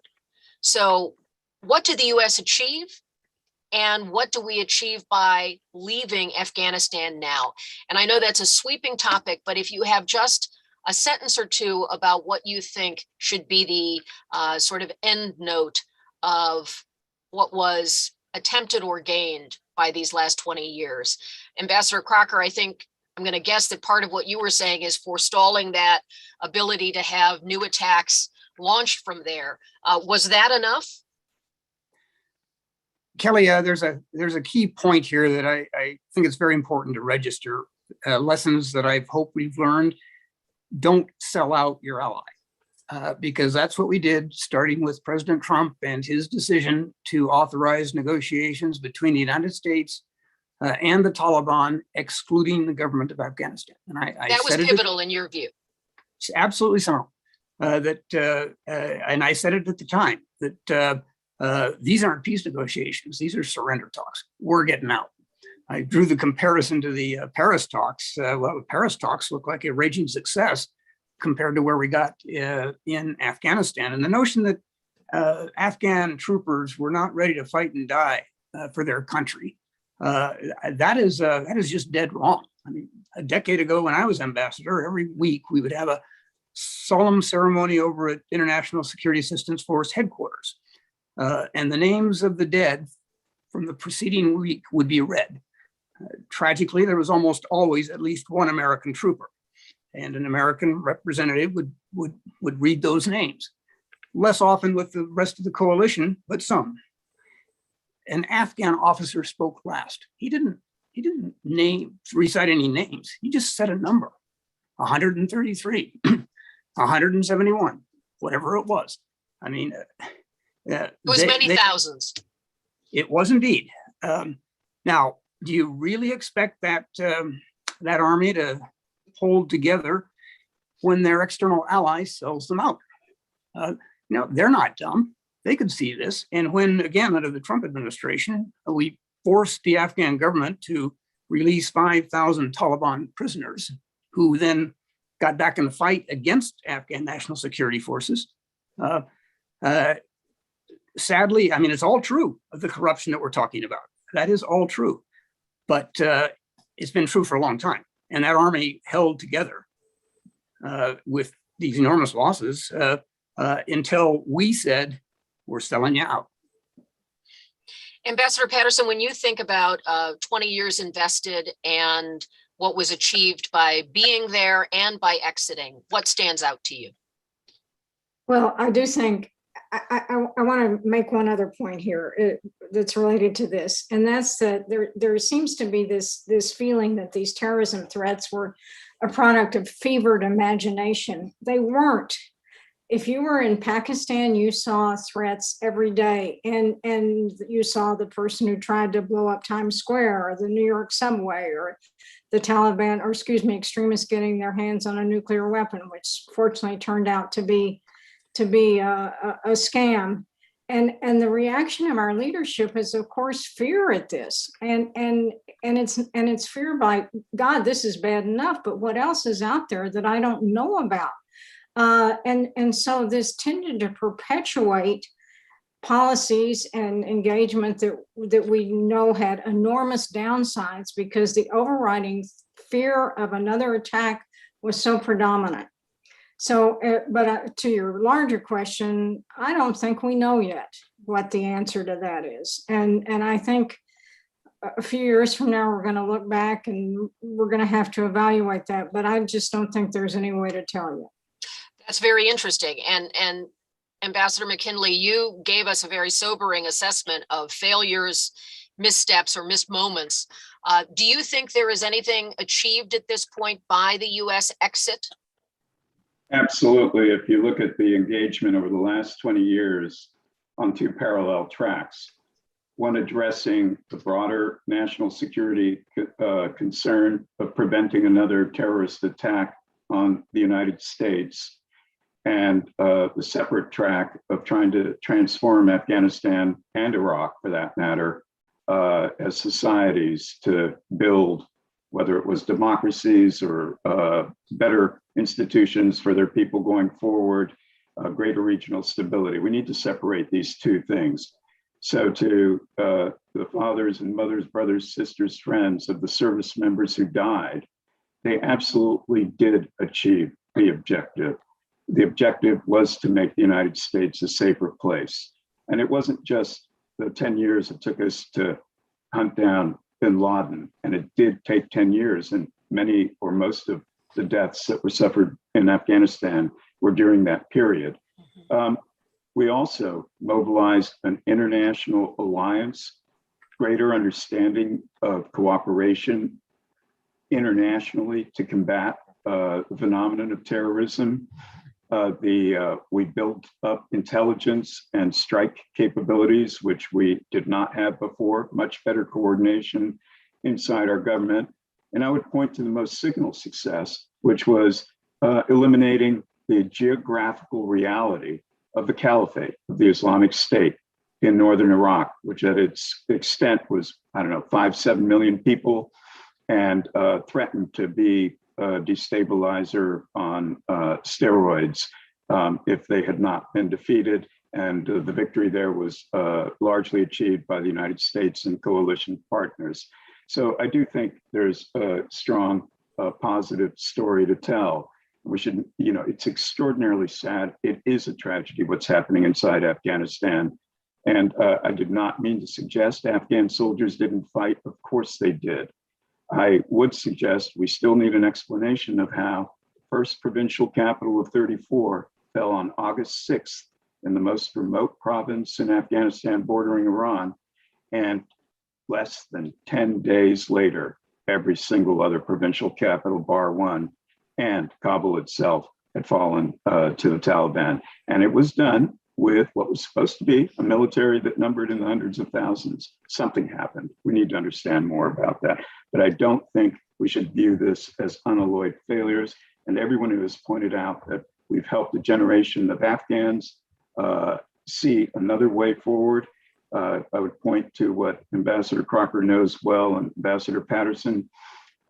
Changes of government in Afghanistan don't necessarily mean you're going to be in power for very long. And the experience over the last 40 years, 7+ governments, many of them collapsing from one day to another, suggests the end chapter hasn't been written yet on what's happening on the ground. That said, terrible, terrible developments this week with the appointment of Sirajuddin Haqqani, the visit of senior Al-Qaeda operative, and others, other developments affecting civil society, women, and any semblance of freedom inside that country. I want to thank all of you, Mr. Rashid. I'm sorry, I want to make certain our viewers have a chance to ask questions, so I'm going to close it there and ask Niamh to take over and bring in the additional questions. Let me just say a heartfelt thank you for your expertise and your insight and your willingness to exchange on these issues. I enjoyed it and found it very helpful and a great perspective. And I thank you for your time. Thank you for your service. And as a fellow journalist, Mr. Rashid, I look forward to what you write next about these consequential events. Thank you all so very much. Niamh? Thanks very much, Kelly, and thanks to the panelists. We now have about 12 minutes for audience Q&A. Our first question is coming in from Doug Lute, who was the former US ambassador to NATO. And my former neighbor. Former neighbor too. Were there points in the last 20 years where we might have changed course in Afghanistan, moving to a CT-focused approach? And if so, why didn't we take these opportunities? Ambassador Crocker, you look like you're ready to say something. Just to say that, of course, Doug Lute, General Lute, Ambassador Lute, has the experience, been there, done that, both with our NATO allies in Belgium, but also as Deputy National Security Advisor for Iraq and Afghanistan. No one would know that better than you, Doug. I've heard that argument before. We should have just necked down right away to a pure counterterrorism issue or posture and goal. Who knows? It's a hypothetical, but I would suggest to you that if that's what we had done right away, given the devastation we walked into in 2001, we probably would have had an insurgency stronger and quicker than the one we got. I think the Afghan people would take a look around. Well, the Americans knocked off this Taliban government, and now they're just out there surrounded by their barbed wire, doing whatever it is they're doing, killing civilians by night. So I think we could have changed course. We could have done that. I think it would have made our problems worse. Any other panelists like to take a stab at that question? Well, I just like to say that I think one of the big mistakes about US interventions for decades has been this rush to have elections. Whether it's Iraq or Afghanistan or elsewhere, there's this rush to have elections. The elections which are done just after a major military intervention are usually failures because of the money, the corruption, the lack of knowledge about what democracy means. We saw in Afghanistan that the 2 elections were complete failures, and the US had to come in and basically bring the warring sides together and put up a front, which was a huge failure. So I would really advise, I remember very well that while the Americans and the Brits were arguing for elections, the UN was saying, let's delay the elections by 2 or 3 years. Let's build up Afghan institutions and impress people with what nation building is all about before we have elections. And I think that was a major mistake. That really needs to be corrected and looked at in depth. Okay, thanks, Mr. Rashid. Ambassador Patterson or Ambassador McKinley, did you have any comment on that? I think I'll just agree with Ryan on this, that it's a hypothetical, difficult one to sort of ascertain. A lot of talk about if in 2002, 2003, we had taken a different approach, lighter footprint, but there are all the developmental governance questions which would have come into play immediately. I think there were two other points, and it's after the surge. If after 130,000 people, a year and a half of pounding, and I know the argument was we scaled back quickly, the Taliban bounces back stronger than ever. The heaviest bombing in the war took place in 2018 and 2019. There were certainly points where sort of taking another look at the relationship of forces on the ground perhaps would have been useful. Great, thank you. Yeah, sorry, I apologize. Yeah. Thanks. Now I'd like to turn it over to Patrick Garvey from our audience, who has a question, please. Hey, thanks, Neep. And hello to some good friends on the panel, and I'm sure many in the audience. Great work on this panel at Aspen, and the panelists as well. And thank you everyone on board here for all the work you've done over the last 20 years to help U.S. strategic success in the region. We've all done our best and made our best efforts on that. So I also want to toss in my agreement with the with those who suggest that the term forever war is in some ways a mask, and in my view, somewhat intellectually and strategically dishonest shorthand for this conversation. So, but my question is sort of looking ahead. If we do have continued national interest in the region in the mission set called broadly called counterterrorism, the U.S. is out. As Ann said, we can't really count on the Pakistanis to do much for us because they are where they are. Who can we look to? What allies can we count on to sort of rebuild this? Give the administration some way to sort of find forward without a U.S. presence on the ground in the way it's been. Maybe can we count on the Turks? Can we look at allies like Turkey to do more for us there? And if so, what should we ask them for, and what might we count them on? Thanks. Great, thank you. Who'd like to take that first, please?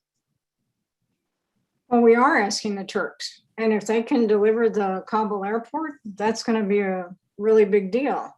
And obviously, Turkey has gotten back in American good graces in a significant way, I think, in the past few weeks because of their role there. And we've become, in my view, overly dependent on little countries in the Gulf to do their bit, and they've stepped up to the plate.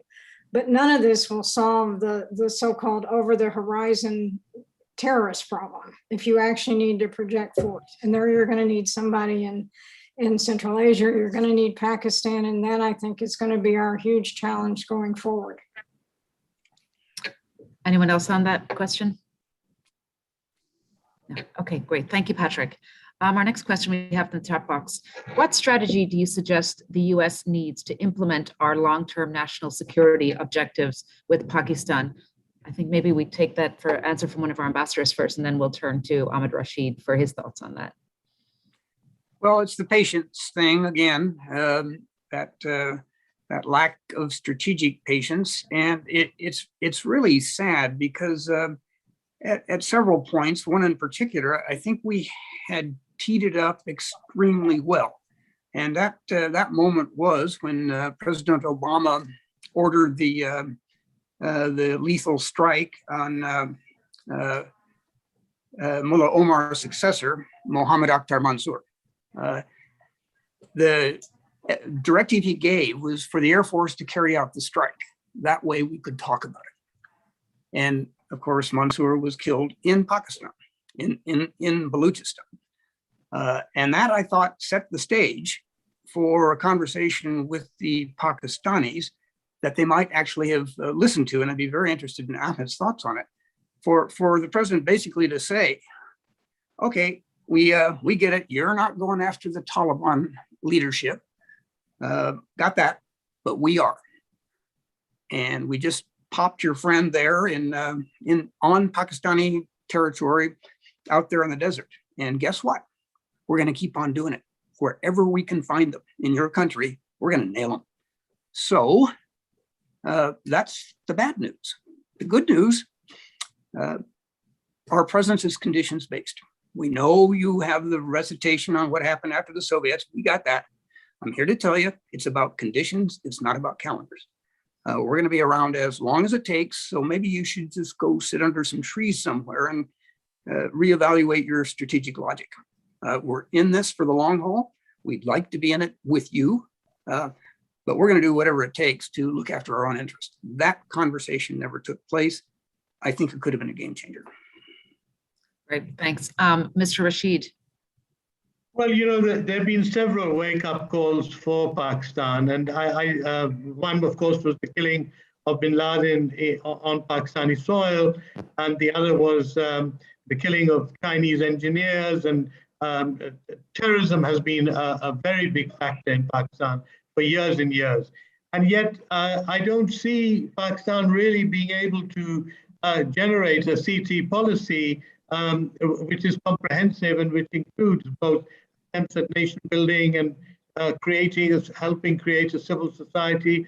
We're just facing an enormous clampdown on the media, on civil society, on women's groups, on all kinds of things, which is just the opposite of what you should be doing if you want to combat extremism and terrorism. So where this is leading us, it's difficult to say, but it's not in a very good place right now. And the fact that at the moment we have a military that is basically running not just foreign policy, but almost all policy. And there's really a need, I think, for friends of Pakistan to be able to say to the rulers in the country that we expect a great deal. This is still a very sensitive area. This is an area full of threats both to us and to Pakistan itself. And we need cooperation. And I think so far that cooperation has been missing. Okay, thank you very much. Unless Ambassador Patterson or McKinley, any further comments? Otherwise, we'll close out this session now. Thank you very much to all of you and to Kelly O'Donnell and our partner NBC for this outstanding session. And we're now going to transition to our conversation with Saad Mohseni. So thank you very much. And we look forward to seeing you again soon. Thanks, Ambassador Patterson, McKinley, Ahmed Rashid, and Ambassador Crocker. Next up, thank you. Next up, we thought it'd be interesting to have a brief fireside chat with Saad Mohseni. As many of you know, he's the chair and CEO of Mobi Group, which is the largest media group in Afghanistan. He's also had many accolades bestowed upon him, including a Time 100 award, an FP, a Global Thinker Award, and importantly, very importantly, a BBC award naming him one of 10 men's great champions of gender equality. And I'm delighted that he's joining us today. Thank you very much, Saad, for being here. Thank you. Just to kick it off, we've heard a lot about Afghanistan already this morning, and you're kind of uniquely positioned to tell us, give us some insights because of your media empire there. One of the things that I know is on people's minds that more than half of Afghanistan is under the age of 21, which means that they've never lived under the Taliban. They're accustomed to modern freedoms in the cities. Just wondering how you think they're going to respond to the new restrictions under everything that's happened in the last month. Well, I mean, they've taken a stand on a number of issues, including women's rights. We've had protests almost every day over the last week or so. There were anti-Pakistan protests 2 days ago. So it's interesting that many were unwilling to get out and do the same during the Ghani administration, but they're coming out now because I think they realize what's at stake. My concern is that the Taliban, who to an extent, well, up until yesterday, they had no cabinet, no government. My concern is that they will snap because the default mode of the Taliban is to be dictatorial, to not tolerate any sort of dissent or criticism. So while we're covering events on a day-to-day basis, we're also trying to engage the Taliban and trying to, make them understand that this is in their interest to allow people to express themselves, to allow them to protest, to allow them to come on television and talk about these issues. Some understand this, but my concern is that the vast majority of the Taliban leadership will be intolerant, will actually not stand for this sort of environment. And they've gotten very social media savvy, the Taliban has. Can you tell us a little bit about how you think that that's going to affect what they allow in Pakistan? Will they change what's accessible on the internet, or how will that work? Absolutely. I mean, you have to remember that they have yet to take over the major institutions. I mean, they've had some people say the intelligence agency or the police, but now they're in charge, and there's absolutely little doubt that they will have the right softwares and that they will have the right technical people, Afghan, Pakistani, or others. They'll bring in the experts. Even in the old days, we had reports that at a sort of like, for example, in a district in, say, Helmand, that they would use sort of low-end software to monitor what people were doing. And even at checkpoints, the guy who basically had sort of a grade 1 education could look through an iPhone and find the right apps and find where the photos are, the videos. They could find pretty much what they were looking for. So they understood enough to, they understood what to look for. And I think they're going to become a lot more sophisticated. And if we do see a regime that's got its back against the wall, it's cornered, the country facing a major economic and humanitarian crises, I think that they will snap. And I think that, we could see in sort of a North Korea or a Khmer Rouge rather than sort of the Taliban Taliban 2.0, which they've been pushing very hard internationally, that, they're much more progressive and much more open. So I think that's our concern, that you will see them default into that sort of the Taliban 1.0 mode fairly quickly. Yeah, and what other differences, that's a great way of putting it, what other differences are there between the Taliban 1.0 and 2.0 in your view, since you've seen it evolve over the last 20 years? Right now, there are a lot of differences, but this is the problem, is that there are no guarantees that the situation remain as is today. For example, they're allowing women to go to schools, they're allowing women to go to universities, albeit they're separated. We're seeing segregation at universities, but it's better than nothing. We're seeing, television was banned during the Taliban era. There are dozens of TV stations. They're tolerating people like us discussing the daily protests, discussing the fighting in Panjshir. We have critics live on Skype from Copenhagen or Dubai or whatever. They seem to be more tolerant of these sorts of things. They're allowing female doctors. They're allowing clinics to remain open. So these are positive changes. The question is, will they just leave things alone? And my concern is that they will not, that they will become more restrictive. Sorry. I think you're Yeah, thank you. Just to move back to questions relating to kind of American public opinion, were a lot of people on the ground there surprised that public polling indicated that Americans supported this hasty Afghan exit? Did that come as a surprise, do you think, to people on the ground? I think when the Americans announced that they will leave, Afghans stopped caring what the Americans thought. We're survivors. We just move on. Even someone like me, I can't be bothered talking about the decision and what's transpired since. And obviously, it's been a badly executed plan. And I'm sure that Ambassador Crocker and others, Mike McKinley and others, probably discussed it before I joined your forum. But Afghans don't care. It's about the future now that we're concerned about. Okay, great. And so what do they think the future holds then?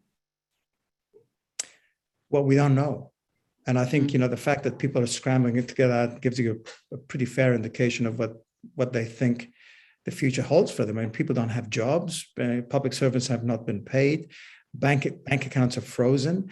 And every single day on television, we're discussing this crisis.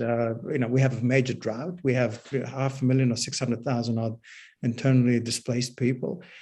We understand that the shortfall, $8.5 billion in foreign aid, including the security budget, That's 45% of our GDP. I mean, this is discussed on a daily basis on television. Who's going to fill that vacuum? So they understand that the country is going to face some strong headwinds. And are there any thoughts about who's going to fill this vacuum? What is the conversation like on the ground with regards to in how this might be filled now that the 45% of it will be disappearing? Is it are there conversations between Taliban and China, or how will that work? Listen, I think some Taliban are obviously sophisticated, but some are very naive, because for them to assume, even if for example, I'll give an example, the TAPI pipeline, Turkmenistan, Afghanistan, Pakistan, India pipeline, will cost $6.5 billion. When it's finished, it'll generate a couple of $100 million in transit fees. So no one's going to be able to fill that vacuum. This is the issue, and this is something that we're very keen for people to discuss, and even for the Taliban to understand that if they're assuming that China will fill that vacuum, they're being very naive. So, I mean, the Russians will never invest anything, but the Chinese may give us some loans, but it's not going to fill that vacuum. It's not going to pay for hundreds of thousands of soldiers and policemen and public servants. It's not going to pay for the clinics, and it's not going to pay for the schools, and it's not going to pay for the roads. So this is the biggest challenge that Afghanistan faces today, is this economic crisis that's due to hit us very soon. Yeah, and can you tell us a bit about the Taliban has noted that they're indifferent to international recognition. How are they going to manage this huge economic issue when they have such intolerance? They don't seem to mind about whether they're recognized internationally or not.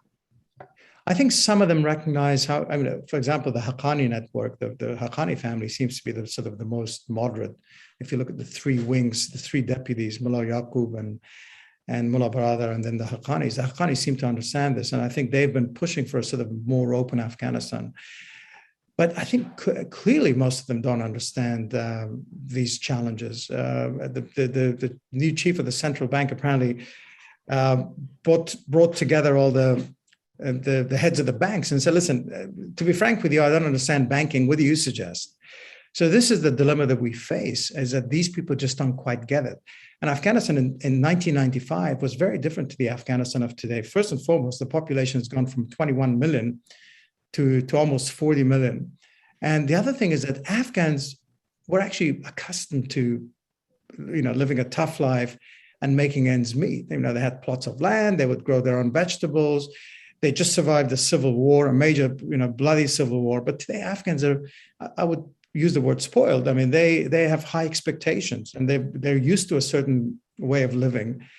And it's going to become much more difficult for the Taliban to control people when they're starving to death. And I think they're going to face some real challenges. This is the concern that I have, is that they're going to become far more dictatorial than they were even in the mid 1990s, just to silence people. Yeah, that's very concerning. I have a question here from Philip Schull. To what extent was the tactics or style of U.S. involvement a reason for the failure in its nation-build effort? NPR interviewed a 41-year-old Afghan woman yesterday, said the initial rejoicing in the ousting of the Taliban quickly soured when the anti-Soviet warlords the U.S. installed began oppressing the local population so badly that many welcomed the Taliban's return. I think there's a point to that. I think that Afghanistan has changed for the better. People talk about the Afghanistan of the 70s, of my parents, and how wonderful it was. Literacy rate in Afghanistan in the 70s was 8%. Today, literacy rate amongst the young Afghans is like 75%. Nationally, it's more like 40%. This has been an enormous opportunity for Afghans. I mean, someone described it as a stalemate for the US military, but for us, for most Afghans, it was precious, even with the warlords. But yes, the mistake was that corruption was endemic. People, you look at even the democratic process. In 2014 and 2 years ago, there was fraud, and that's how people became president. And so for most Afghans became very cynical in terms of this new political order. They didn't support the Taliban. The Taliban's approval rating was never more than 10 or 15%, but ironically, the government's approval rating was also never above 20%. So we've had two bad options to choose from. And to a large extent, the Americans and the international community were seen as enablers for this corrupt, inept government. and political order. Yeah, and as you mentioned, the new cabinet that's been formed, can you talk us through some of the headlines from the cabinet that the Taliban came up with? Well, I mean, obviously, this has been a tug of war, a sort of intra-Taliban tug of war that we've, obviously been hearing about. They're very secretive. Nonetheless, it was obvious that there's been this competition as to who would prevail. I think it's a win for Pakistan. I think that you can see that some of the Kandahari strongmen, including Mullah Baradar, have been either sidelined or have been demoted, or at least don't have prominent positions. It's obviously very Pashtun. Of the 33 members, only 2 are Tajiks and 1 is Uzbek. The rest are all Pashtuns. From Greater Kandahar, there are about 15. My assumption was that before this that there would be more. The leader himself is one of Mullah Omar's allies, or one of the founders of the Taliban. He's seen by people who know him as fairly moderate, which is not a bad thing necessarily. The Haqqanis have some of the key positions, including the foreign minister, who seems to be close to them. And he obviously has the interior ministry, which is very important. I think this is sort of a victory for Pakistan. I think some of the anti-Pakistan figures, people who like Zakir and Sadr Ibrahim, who were seen as sort of perhaps a bit closer to Iran, have been sidelined. But again, a lot of people are assuming that we will see some changes. I mean, they had to announce something quickly, because again, there was this vacuum, and no one was certain as to who was running the country. So I think the first step was to bring these people on, and then perhaps bring strong deputy ministers, or maybe change the ministers, or bring some other people to give the impression that it's a more inclusive government. And just a final question then, before I turn it over to Anya Manuel and Philip Zelikow. How is this all affecting your work? Like, how are you thinking about, how's Moby going to work? How are you going to, you're known as an entrepreneur, how are you going to grow in such uncertain circumstances? We don't know. I mean, I wish I knew. We don't know. Yeah. We have to wait for the government. We have to wait for the new media laws. We have to wait for the directives that will come our way. We have to. We don't have an understanding of how the judiciary will work and how the prosecution will work. How tolerant will they be of the state being criticized? I mean, they do represent God. I mean, it may be difficult for us to challenge them, but what's important for us is that we have to be prepared to continue our work from outside of Afghanistan if we need to. Yeah, exactly. Well, it seems reading up on your group that you're well prepared to do that, and there's such a wonderful and talented Afghan diaspora that will be able to help with that. Sadma Hosseini, thank you so much for spending time with us this morning. Best wishes to you and, of course, everyone in Afghanistan. Thanks for all you've done and for championing the gender rights there and all your work. We look forward to engaging you again. Thanks. Thank you. Now over to Anya Manuel, our director of the Aspen Strategy Group. Thank you. Thank you, Niamh, and thank you so much, Sadma Hosseini, for giving us a perspective of what's going on the ground in Afghanistan from the Afghan perspective. We're now going to take a detour into the history of this. We've tried to set up this event to talk about the origins of 9/11, what happened in the immediate aftermath, how the war was prosecuted kind of in the middle of these 2 decades, and then eventually end up forward looking. And there's no better person to take us back to the beginning, of course, than Phil Zelikow. He's the former executive director of the 9/11 Commission. Currently, Phil is the White Burkett Miller Professor of History at the University of Virginia. His work is fantastic. If you haven't read it, you all should. It focuses really on critical episodes in American and world history. He has served at all levels of government, beginning as a teacher in the Navy and a career Foreign Service officer. He's served in 5 administrations in the White House, National Security Council, Defense Department, and State Department. And Phil and I was lucky enough to work with him when he was counselor at the Department of State from 2005 to the end of 2006, where he played a really important role both in the United States work in Iraq and in Afghanistan. And of course, most relevant for today, Phil, between 2003 and 2004, directed the 9/11 Commission. Phil, thank you so much for being with us. old friend of the Aspen Strategy Group, former director of the Aspen Strategy Group. So I want to let you have some minutes to really take it away and see how you see this in a historical context and then moving forward through these past 20 years. Thank you. Well, thank you very much, Anya. And it's great to be reunited with so many old friends, if only virtually, as we reflect back over the last 20 years. And I'm going to offer some broad reflections about these 20 years. We all have our own memories associated with the tragedy of 9/11. In my case, I can remember going to Ground Zero shortly after the attacks and noticing that awful pungent smell of the place, as if the terrorists had opened up some special sulfurous path to hell. Later, directing the commission investigating what happened, I have vivid memories of tramping through the Tarnak Farms camp in Afghanistan, where Osama bin Laden had once had a headquarters. Or there we were in Washington, D.C., in an office, leaning toward a loudspeaker to listen one more time to the cockpit voice recording recovered from United Flight 93. Matching that up with our reconstruction of the behavior of the aircraft, painstakingly trying to reconstruct moments of agony and astonishing courage. We all have a need to construct meaning from occasions like these. In the rare cases when a historical event, especially a traumatic event, stirs emotions on a massive scale, touching many millions of people, it enters popular culture. Great numbers of people soon form beliefs about what happened and why.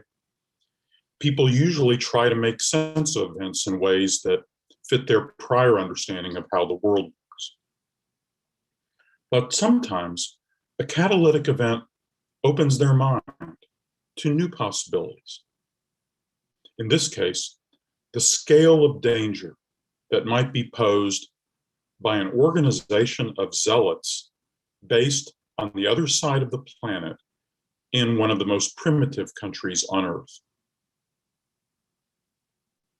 At its core, though, the 9/11 operation was an effort to deform the actual nature of the struggle going on within the Muslim world. I want to stress this point. There was an image in the early 1990s fostered by a Harvard political scientist named Samuel Huntington that there was a coming clash of civilizations. And some people in the early 2000s thought the 9/11 attacks fit into that model of a clash between Islamic civilization and the West. Wrong. That was bin Laden's view of the world. That was Sayyid Qutb's view of the world. In fact, what was going on was a clash within civilizations. It was a clash inside the Muslim world, the latest phase of which had been going on since 1979, as Lawrence Wright discussed this morning. These extremists, based in Afghanistan, were actually relatively powerless within their world. They sought to elevate themselves by waging war against the United States, launching an attack that Americans could not ignore. In that sense, they were successful. That success was meant to elevate their faction of violent Islamists in their local struggles for cultural power. But every characterization of this war that reinforces a United States versus Islamist picture actually then diverts and distracts from the main story. Consider for a moment the different faces that the Muslim world has presented to the globe. During the 1990s and culminating on 9/11, some Islamist extremists preferred to place the root of their troubles elsewhere, in America or Europe. This agenda was sometimes attractive to clusters of alienated expatriates living overseas and others whose restless energy is displaced onto a distant enemy abstraction. Khalid Sheikh Mohammed, for instance, was truly a man without a country. On 9/11, the world was introduced to one face of this struggle, a set of fanatical mass killers. That image lingers. But flash forward 10 years later to September 2011. At that point, September 2011, for 6 months, the world had been watching as Syrians protested against their tyranny. These unarmed men and women gathering in Syria's streets faced every horror that a clever, malignant regime and its creatures could devise. They suffered the deaths and terrifying disappearances of family members and friends, a toll that then already numbered in the thousands. Then, against all odds, they turned out to protest again the next Friday and the next. For this American, raised to black and white television images of civil rights protesters facing their oppressors, the smuggled, fragmentary images of what the Syrian protesters endured week after week, month after month, presented as astonishing and heroic a display of raw, sustained civic courage as I have ever seen anywhere in the world. This image should linger too. Flash forward again, 10 years after that, to now, September 2021. Amid the recent chaos in Afghanistan, take a global view of the continuing civil conflicts racking the whole Muslim world, from Niger to Indonesia, because that invites a broader historical perspective. My lifetime has coincided with a generational struggle inside the Muslim world about how to cope with modernity and globalization. The contemporary and most violent phase of this struggle began in 1979 with revolts and revolutions in Iran, Afghanistan, and Saudi Arabia. These immediately ignited major wars and defined often violent contests for leadership inside the Muslim world. Over the past 42 years, these struggles have flamed or merely smoldered. They never ended. As a historian, I'm reminded of the struggles, internal and transnational, that racked the Christian world for more than 100 years across the 16th and 17th centuries, or the long 19th and 20th century struggles about how to organize modern industrial societies. It took a long time for those struggles to subside. The Muslim world has not yet found the ingredients of civilizational peace. The United States was always secondary to this primary struggle inside the Muslim world. The main participants sought out America as villain or as ally.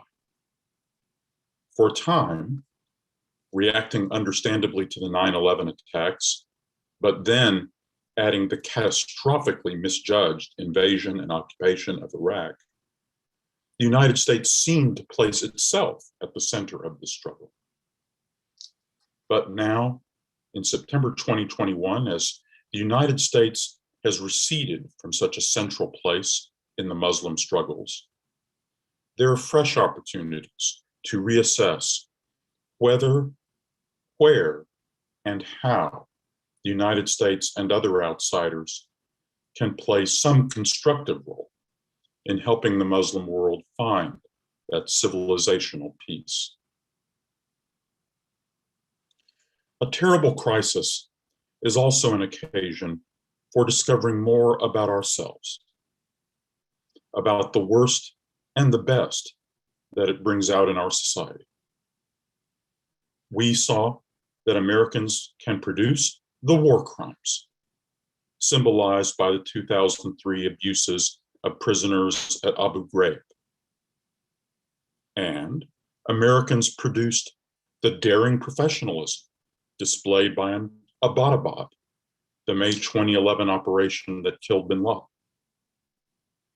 Thus, we can use the anniversary of 9/11 to reflect once again on who we are, about who we can be when our society confronts violent extremism. Before the 9/11 attack,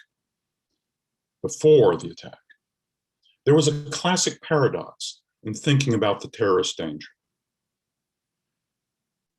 I think of it as a paradox of prevention, a paradox of prevention. As the 9/11 Commission observed in its 2004 report, quote, "It is hardest to mount a major effort while a problem still seems minor.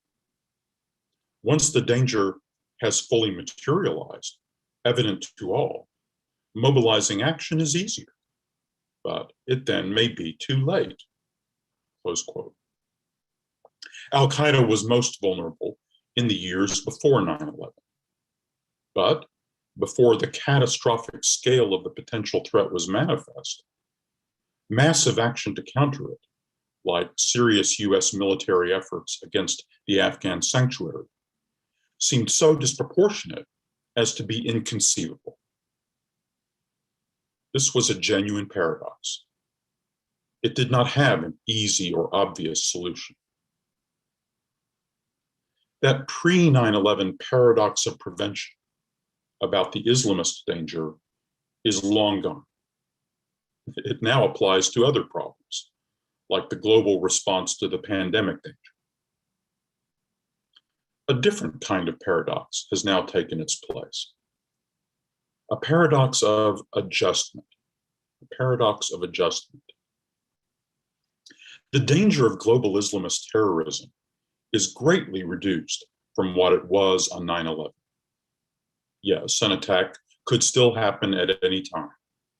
A really large-scale gun massacre, like that in Mumbai in 2008, or in Norway in 2011, not Islamist, by the way, or Paris in 2015, originating out of Syria, but mainly involving French and Belgian citizens. Those kind of gun attacks are another obvious danger, and any attack will be publicized sensationally.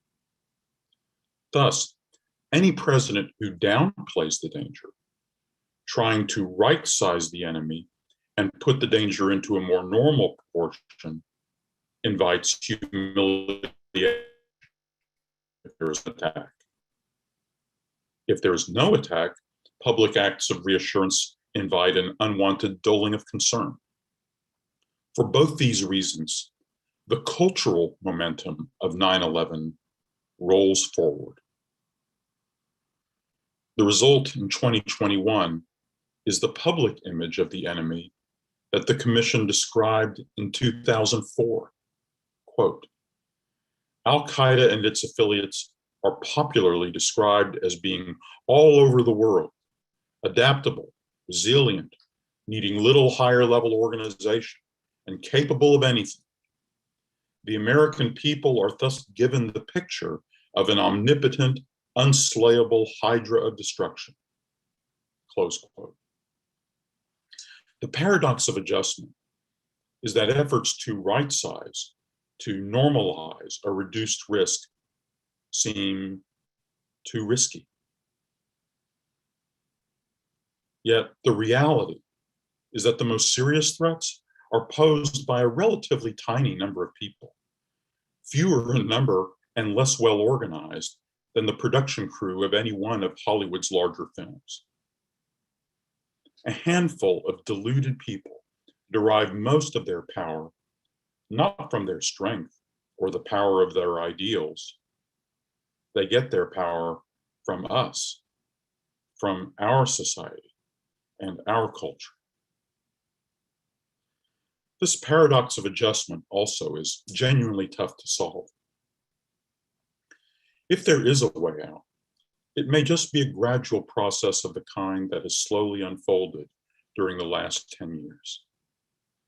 A catalytic event noticed by many millions, like the death of bin Laden in 2011, has been helping politicians to turn the page.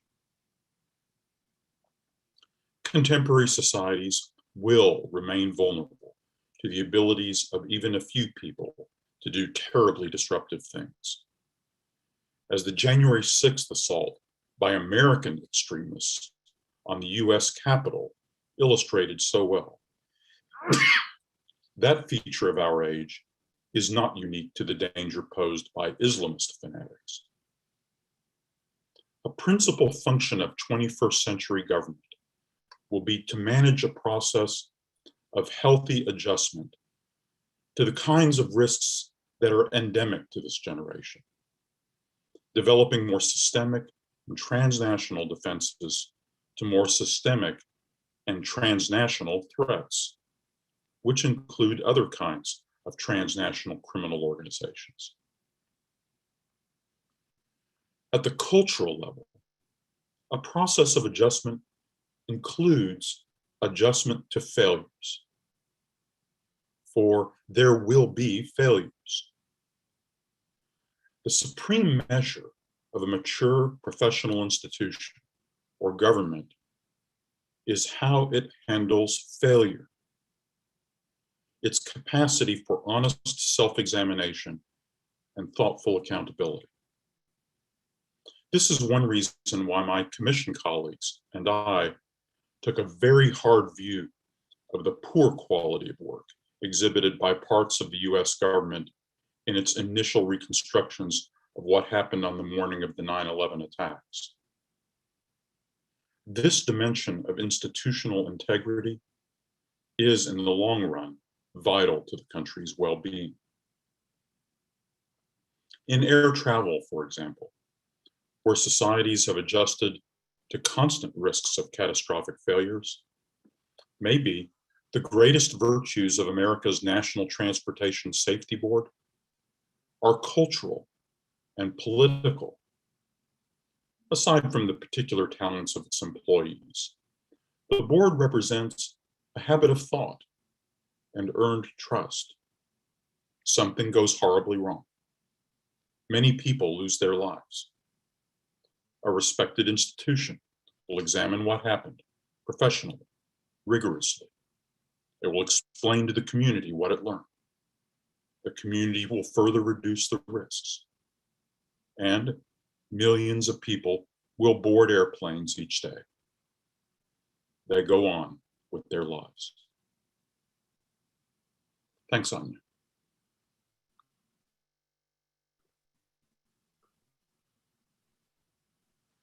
Thank you, Phil. That was a great reflection. And I think it's particularly important to reflect on these issues because the last few weeks we've been so incredibly self-critical.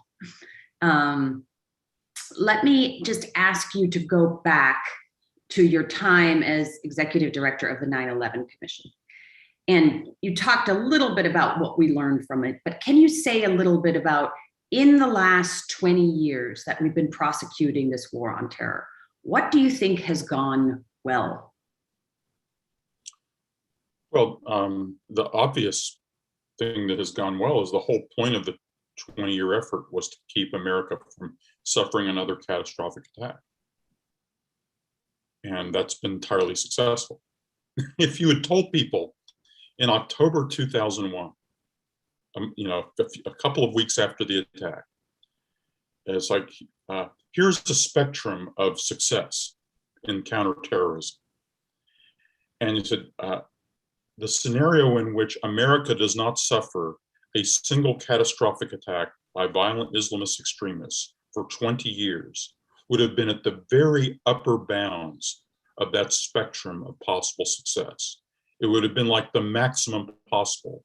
And actually, if you had asked people 20 years ago whether they thought that could be achieved, generally everyone, oh no, that we could never be that good. That's So, a very important point. It's kind of a useful reflection, of course, amid all the concerns. So the core goal of the war against the violent Islamist extremists by the United States government has been attained well beyond the best expectations the US government had in the weeks and months right after 9/11, when their nerves were constantly being jangled by threats. And indeed, they were so anxious that it created an atmosphere of risk that led to the catastrophic escalation of the war in Iraq. What's even more remarkable about the achievement in a way is we unnecessarily expanded the war in these different ways and have still been able to maintain this record of relative defense of the United States. The most serious Islamist attack of the last 10 years occurred in 2015, 2016 in Europe, in Western Europe, in Paris and Brussels. That's right. And that originated mainly from their own citizens who had been trained in Syria, not in Central Asia.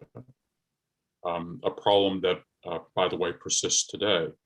And a problem, by the way, against which Europeans are mainly taking the lead, not the United States. That's right.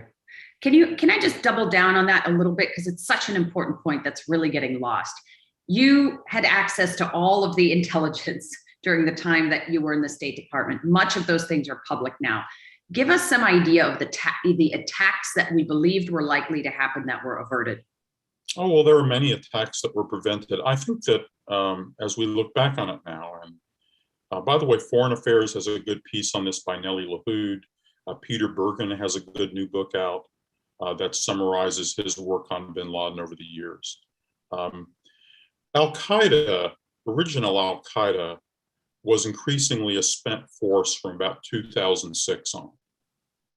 And then about 5 years later, bin Laden himself was killed. There are Al-Qaeda remnants here and there, but they're not nearly as serious. The Islamic State has mainly supplanted it. The Islamic State, Khorasan, which is in Afghanistan, which carried out the attack on Kabul airport, is dangerous. The good news is that if the United States wants to fight the Islamic State Khorasan, it's going to have to get in line.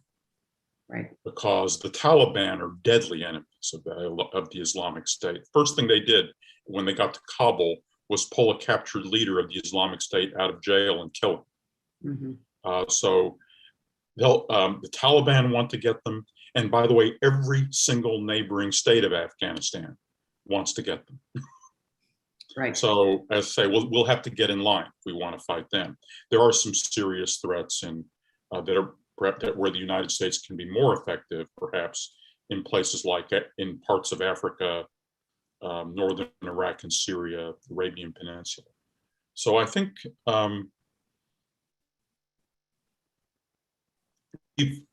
we can lose the focus a little bit, but I think in general, the kinds of threats that we were seeing when I was at the State Department in 05, 06, are now where people were trying to blow up airliners in novel ways or launch other mass attacks. By the way, mainly these were operations that were not being plotted out of Afghanistan or even Pakistan anymore. And that their capabilities there have now greatly eroded. So there's still a concern out there, as I was explaining in my remarks, but I think the hard part now is to adjust to kind of an endemic risk. Right. Absolutely. Let me ask one question that came from an audience member, Paul Shinkman, and he asks, how do you conceive of the vast human toll as a result of the 9/11 attacks and the subsequent wars? And what lasting effect do you think that will have? Well, I'm not sure what Mr. Chafin is referring to, if he means the toll in the Muslim world. The Muslims were, what I was trying to stress is that the Muslim world has been convulsed in conflict for reasons that do not originate in the United States and that go back now in this phase for more than 40 years. Those wars did not continue. Then you can make an argument, did America aggravate those wars? There was already a war going on in Afghanistan before we came there. Afghanistan was not at peace when the United States came to Afghanistan in late 2001. It was still in the midst of the latest phase of civil war. It's not clear that the United States made those casualties or that war a whole lot worse. I think the answer is probably somewhat. And then you can have an argument as to whether the human development gains in Afghanistan that several speakers have already recounted this morning outweigh or offset the additional damage the United States and coalition partners did in aggravating the wars in Afghanistan. Iraq, I think, is a much harder judgment against the United States in its judgment. As you know very well, Anya, I was pulled into work on Iraq in 2005 when the situation was already very, very bad. Right. I had not been involved at all in all the earlier decisions. I got pulled into it, basically when we were already in an 8-foot deep hole, and asked to try to see if I could help find a path out of the hole, which during my tenure we were only beginning to do. Yeah. But it's I think the United States made things worse, but in that respect. But Iraq was already Iraq was not a happy country when we came there. Right. Absolutely. Let me just follow up with one final question, because you were such a key intellectual author of the surge in Iraq in 2006. Can you explain the reasoning behind that and why you thought that was the right approach? And with hindsight 2020, do you still think it is? Yeah, no, and you had a speaker earlier today, Ryan Crocker, who really stressed that the wars in Iraq and the war in Afghanistan were really different. And the results, by the way, in Iraq and Afghanistan are really different. Afghanistan actually is more analogous to the Vietnam War in various ways, with Pakistan sort of playing a bit of the North Vietnam role and all of that. In the Iraq case, however, Iraq actually could potentially be brought to some sort of peaceful equilibrium, a more stable equilibrium.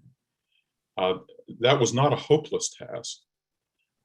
And since the United States had, in my view, unnecessarily and mistakenly assumed a burden of being central in Iraq's future, it then had a duty to try to help Iraq find a better future. And the goal then was to at least stabilize the situation enough in Iraq where the Iraqi government could have a chance of combating the extremists in its midst. Sunni extremists, the Al-Qaeda in Iraq, but also Shia extremists being supported by Iran.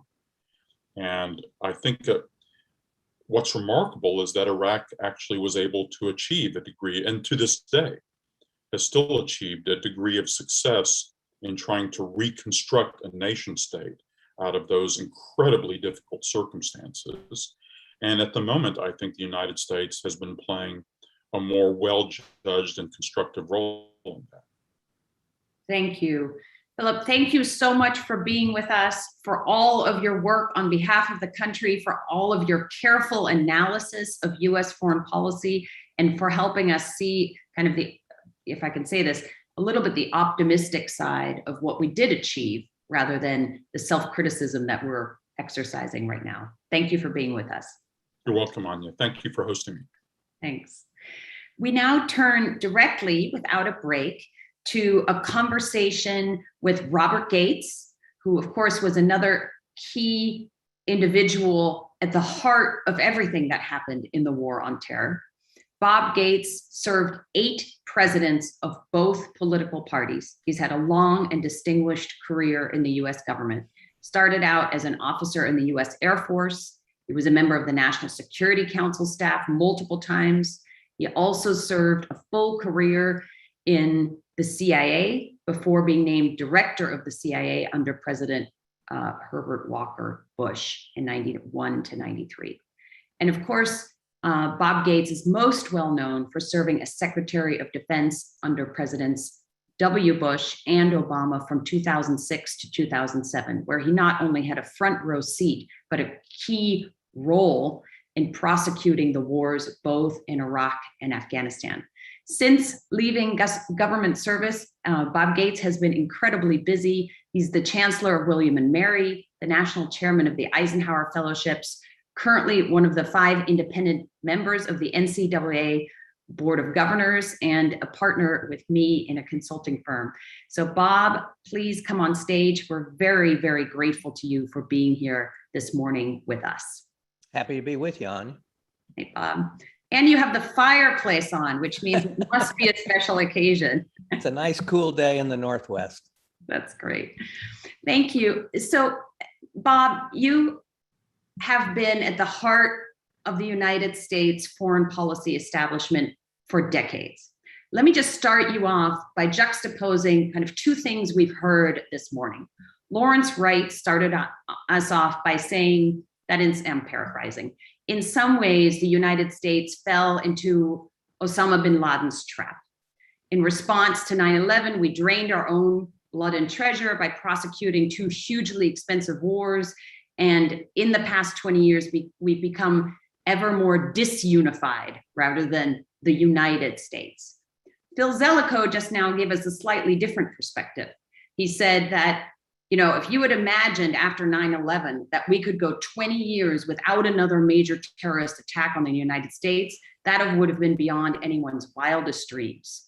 Where do you come out on that debate? Well, I think in many respects, and this is a classic waffle, I think they're both right. It's pretty amazing. Nobody on September 12th, 2001 would have dreamed that we would go 20 years without another major attack on the United States.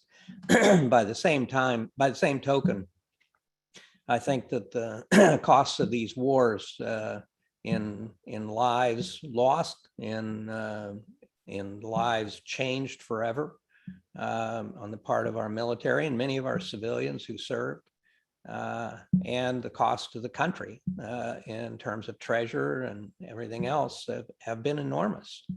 And I think Philip, I just heard the last part of Philip's comment, and I think he got Iraq right. I think you can argue about whether we should have gone in there in the first place. But I think one of the consequences of the surge, which really was the first thing that I was involved in when I became secretary under President Bush, did stabilize the situation in Iraq and bought the political leaders time to at least forge some kind of a government going forward. I mean, lots of problems. One of the consequences was giving Iran a lot of influence in Iraq, that one of those many unintended consequences. So it's a mixed picture, but at the same time, you basically have some measure of stability in Iraq now after the terrible events of 2014 and ISIS and so on. Afghanistan, a very different picture. Yeah, thank you. I'll turn to both of those conflicts in a minute, but let me just back up and try to go in chronological order. On September 11th, 2001 was frankly one of the few years when you weren't in government service. You were serving at Texas A&M University. Can I just ask you how you felt on that day, having committed so much of your life to public service before? Actually, I was on an airplane when the 2 planes hit the World Trade Towers. And I'll remember the rest of my life, the pilot coming on and saying, 2 planes have hit the World Trade Towers. Every aircraft in America is being grounded. And we ended up landing in Kansas City. And a lot of people went to the desk to get reticketed. And I felt, there's going to be no planes for a while if everything's grounded. So I went to the hotel desk and got a reservation at the hotel right there at the airport. And the thing that struck me was the sense of unity. Here were this hotel by that evening was completely full of obviously total strangers, and yet the camaraderie, the sense of oneness and so on was just extraordinary. And I remember I had to get a rental car finally several days later when there was one available to drive to Denver to get a plane home. And I remember driving across Kansas, and Kansas is about as different from New York culturally, economically, every way you can imagine as you can be in this country. And yet I remember on all the signs, whether it's a Dairy Queen or a McDonald's or a local hardware store or something, their marquees outside, all were saying, we're all New Yorkers. And there was just a sense of extraordinary unity in the country. And I think a lot of us wondered, can this last? And sadly, it didn't. Right. It never does. My husband and I were actually flying home from our honeymoon, and we're grounded in Canada, and we're put up by some nice Canadian citizens for the 5 days that it took to eventually leave and go back to the US. So there was this beautiful moment of unity and also fear. So let me follow up with that. Robert Kagan wrote this beautiful piece recently that is titled, "It wasn't hubris that drove America in Afghanistan. It was fear." And if you can recreate the time really after 9/11 and why we went into Afghanistan, and with the view that policymakers had that then, do you think it was the right decision to go in? I think the decision to go into Afghanistan was absolutely the right decision in the fall of 2001. And I agree with Kagan that it was fear and the determination to root out Al-Qaeda and make sure that they couldn't attack us again that motivated that attack. I think it was also a measure of revenge and to avenge those who had been killed in America by going after those who had perpetrated the act. Where I think hubris came into the picture, Anya, was as time went along, our decision subsequent to the ouster of the Taliban that we could remake Afghanistan, that we could somehow put together a centralized functioning government.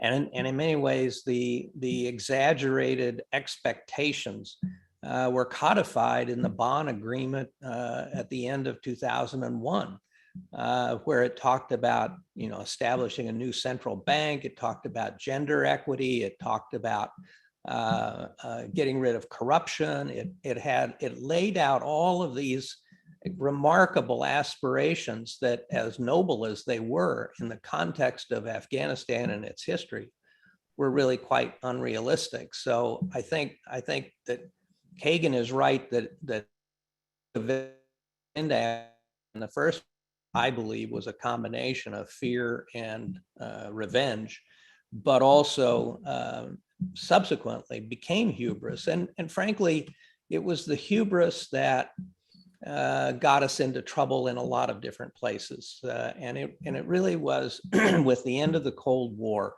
we were in a position of singular power with a reach and a military, economic, and cultural power that no nation had had in history to the extent we did. And I think we felt we could remake the world.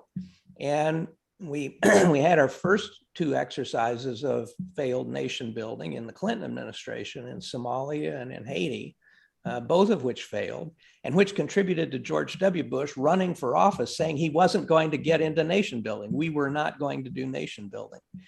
And then after 9/11, the decision was made, well, we can't just leave this vacuum behind us. We have to leave something better behind us. And the same feeling in Iraq in 2003. Having gotten rid of Saddam Hussein or his regime, we have to leave something better behind us so that they don't go down this path again. And I think in both of those cases, there was this hubris that we could remake other countries, and frankly, to do so at the point of a gun. Mm-hmm. Well, let me follow up on that, because it sounds like you, if you had been in government, then would have advocated more modest goals for Afghanistan, like a counter-terror only strategy. But we are a democracy, and we are, as American people, optimistic. You called it noble. And so do you think as a democracy, we could have sustained a mission that said basically, okay, we're going to knock the Taliban out, and now we're going to just make sure Al-Qaeda doesn't have root in Afghanistan, but the Afghan people can do come what may? Well, I actually don't much like policymakers who were in positions of authority and go back to a time before they served and said, I would have done it differently. I have no idea what I would have said. But I do, as I've written, I think the first opportunity for the United States basically to have walked away from a major role in Afghanistan was actually in January of 2002, after the signing of the Bonn Agreement. And not so much because of the great lofty aspirations in some parts of the Bonn Agreement, but the fact that we had, with our allies, midwifed the emergence of a Afghan government that included all elements of the Afghan polity. It included representation from all of the different ethnic groups. They came to an agreement that Karzai would be at least the temporary president. So you had all the Afghan factions, all the warlords basically signing up, and you had a variety of international commitments to provide them with economic assistance and so on. And it seems to me that that's the moment at which we could have said, now we'll let the Afghans sort it out by themselves, that we can't fix Afghanistan. They will have to do this on their own. We'll give them all the help we can, non-military help, but they have to sort this out themselves. That's the first point at which we could have, I think, very much limited our engagement in Afghanistan. And people will point to various others after we killed Osama bin Laden and others, but I think I think we had unrealistic expectations, and I will say that from the very beginning, I felt that our ambitions were too great in Afghanistan. When President Bush invited me to interviewed me to become secretary at his ranch in November of 2006, I told him, one of the things that I told him was that I thought we now had to narrow our ambitions, our aspirations in Afghanistan. And I told President Obama the same thing. And when we had the big debate in the fall of 2009, I said, we cannot, we need to narrow our aspirations. And what we need to focus on is how do we weaken the Taliban and at the same time strengthen the Afghan security forces so that we can get out of there, but this Afghan security forces will have the capability to keep the Taliban at bay. And I said, that's it. We maybe focus on a couple of ministries in Kabul, defense, interior, maybe finance, a couple of others, but let's put the rest of this stuff aside and just focus on a much narrower mission. And in my view, that was the main purpose of the surge in Afghanistan. How can we beat down the Taliban to the point, and at the same time strengthen the Afghan forces so that that's our way out? Thank you. Were you supportive of I'm fast forwarding a little bit, and I want to back you up in a minute to talk about Iraq in 2006. But since we're on the surge in Afghanistan and the difficult decisions that President Obama and his team, including you, had to make in 2009 to 2010, were you a supporter of the surge in the way it was finally prosecuted and then in how it played out? Well, I would have to say yes, because I think, as I said, I think that the main purpose of it was how do you weaken the Taliban, and the truth is that the surge did have the effect of beating them back in both in Kandahar and in eastern Afghanistan, in Host province and elsewhere. I think that there's been a lot of criticism from some quarters of Obama with putting a timeline on how long the surge would last. What I told the troops, and frankly, that was the price of getting the surge. If we wanted to have additional troops in Afghanistan for the purposes that I described, I had to agree to Obama announcing at the same time that engagement would end in 2014. But I told the generals at the time, if we can't get and this was in 2009, so I said, if we can't get the Afghan National Security Forces to the point where they can handle the Taliban in 5 years, we probably never will. Mm-hmm. Right. Sorry, I think I may have missed your point just there, but did you agree with the president saying when the surge happened, hey, we're going to start drawing down and pulling out in 2011? Well, I would say that I did not like the idea of a specific deadline. I always opposed those, whether it was in Iraq or in Afghanistan, because it basically tells the other side how long you have to wait. But I signed up to it because that was clear. It was clear to me that President Obama would not agree to any substantial troop increase in Afghanistan without putting a timeline on it. Mm-hmm. Thank you. Now, President Biden was, of course, during those deliberations, the vice president. Can you say anything about his views at the time on how the Afghan war should be prosecuted? Well, there's a little selective memory going on here. The reality is, I think the impression has been conveyed that the vice president was arguing for a presence of 10 to 20,000 to basically carry out a counterterrorism mission. The truth is, the difference between the vice president and myself was that I was arguing, well, General McChrystal wanted 40,000 troops. The compromise position that I put in front of the president was 30,000 American troops, but then getting another 7,000 or 8,000 troops from our allies.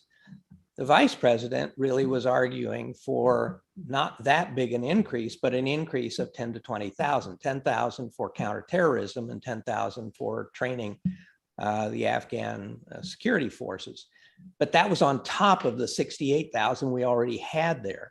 So given a lot of the back and forth over the last few weeks, the reality is the difference between what the vice president was proposing and what I was proposing was fundamentally about 10,000 troops. He was arguing for going up to maybe 88,000, and I was arguing closer to 100,000.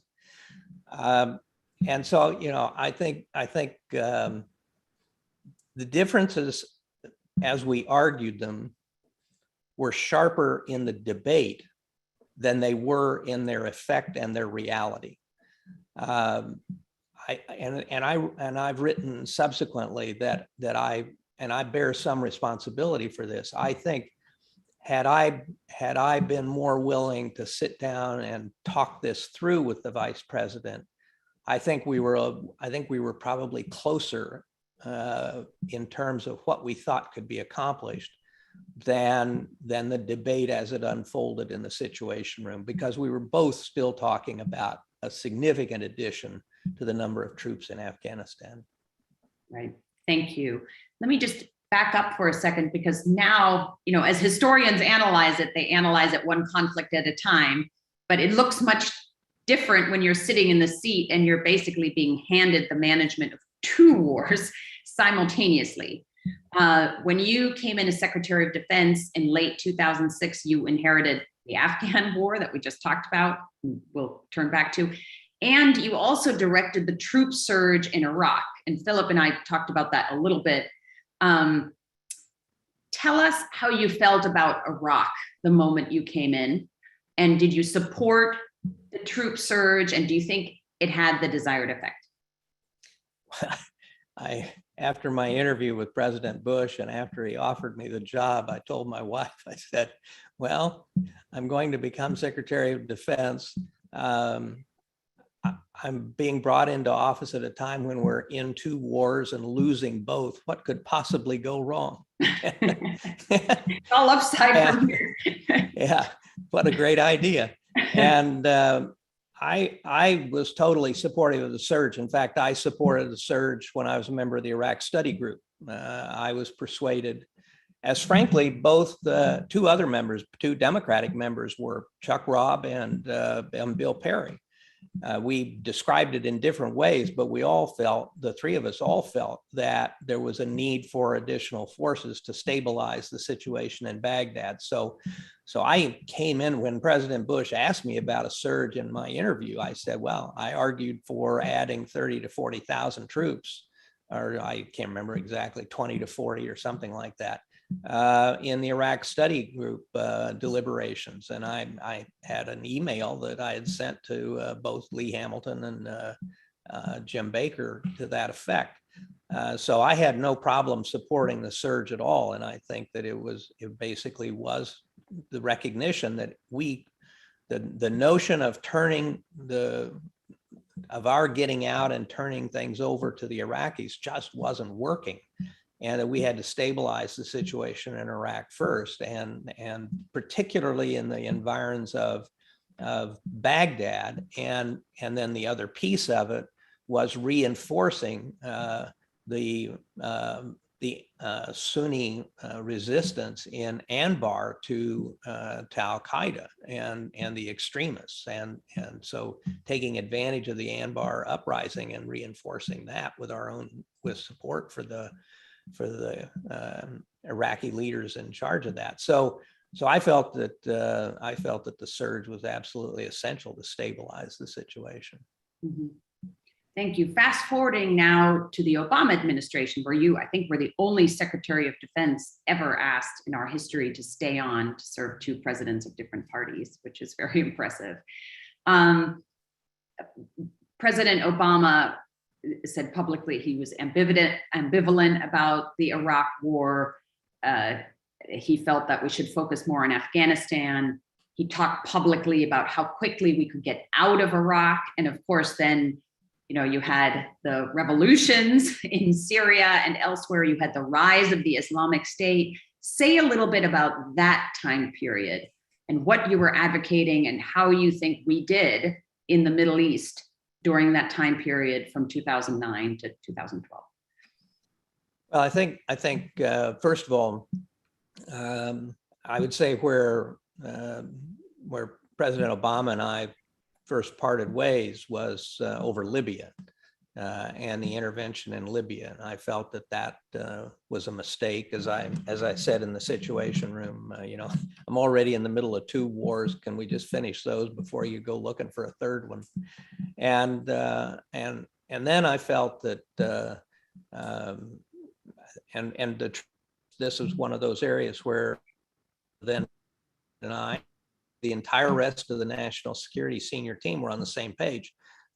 We felt that the way that Obama reacted to the Arab Spring, particularly in Egypt, was a mistake, that by forcing Mubarak out so quickly that we created an unstable situation. And the truth of the matter is, President listened to some junior members of his staff, and whereas Secretary of State, Secretary of Defense, his Vice President, his National Security Advisor, the Chairman of the Joint Chiefs of Staff, and his Chief of Staff all thought that was the wrong thing to do.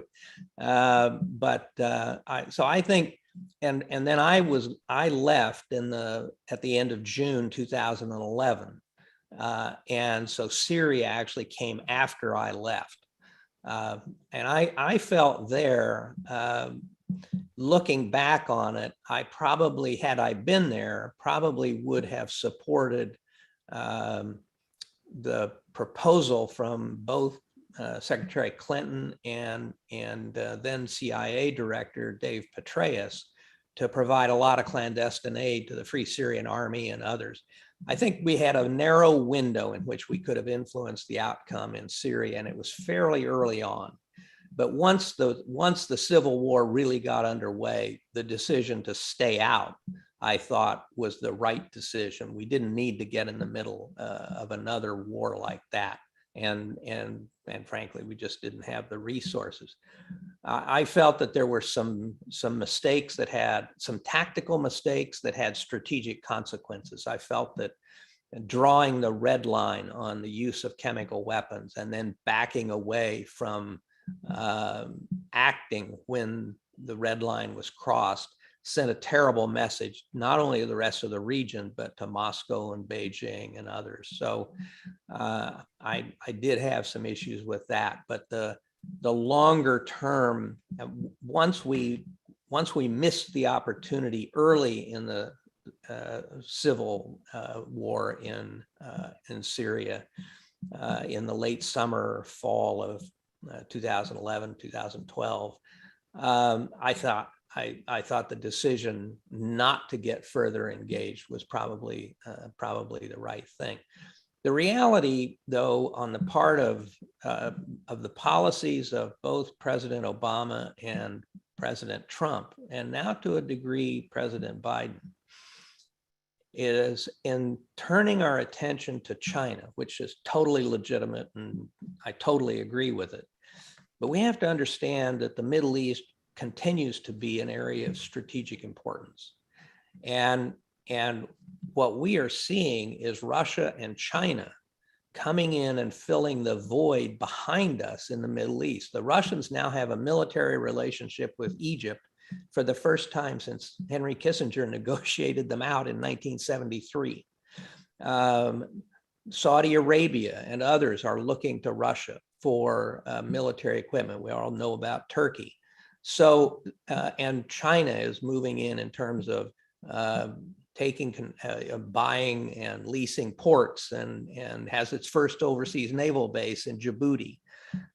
So our decision, communicating the message that we are out of the Middle East, which frankly is the message that 3 presidents have been sending, I think has created a strategic problem for us longer term in the context of the contest with both Russia and China. That makes sense. And of course, we're not out of the Middle East. We have bases in Bahrain and Qatar, elsewhere. Exactly. But there is an interesting contrast between the reality of our military presence in Al Udeid and in Bahrain and elsewhere, and our military relationships with a lot of these countries. And frankly, we still have bases in Turkey. But the political message that's being conveyed is one that we're not much interested. And so, Bob, if you think we're leaving a void that others are filling, but we're there militarily and we don't want to overcommit, what would you suggest we do to fill the void?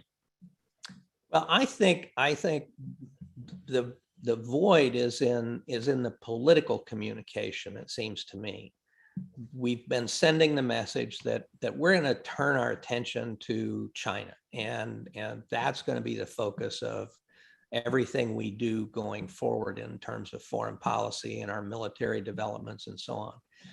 I think we need to articulate that as part of that strategy, we recognize the continuing strategic importance of the Middle East, and therefore the importance of our continuing to be engaged in the Middle East and work with our friends and allies, both in terms of trying to improve stability in the region, but also to deal with Iran, to deal with Hezbollah, and the other ongoing challenges in the region that challenge the stability of the region, that has implications for the strategic relationship with China. So I think as much as the physical presence is there, what we need is a strategic communications message that basically says we still think this area is of strategic consequence to the United States and to the West, and we intend to remain engaged in that context.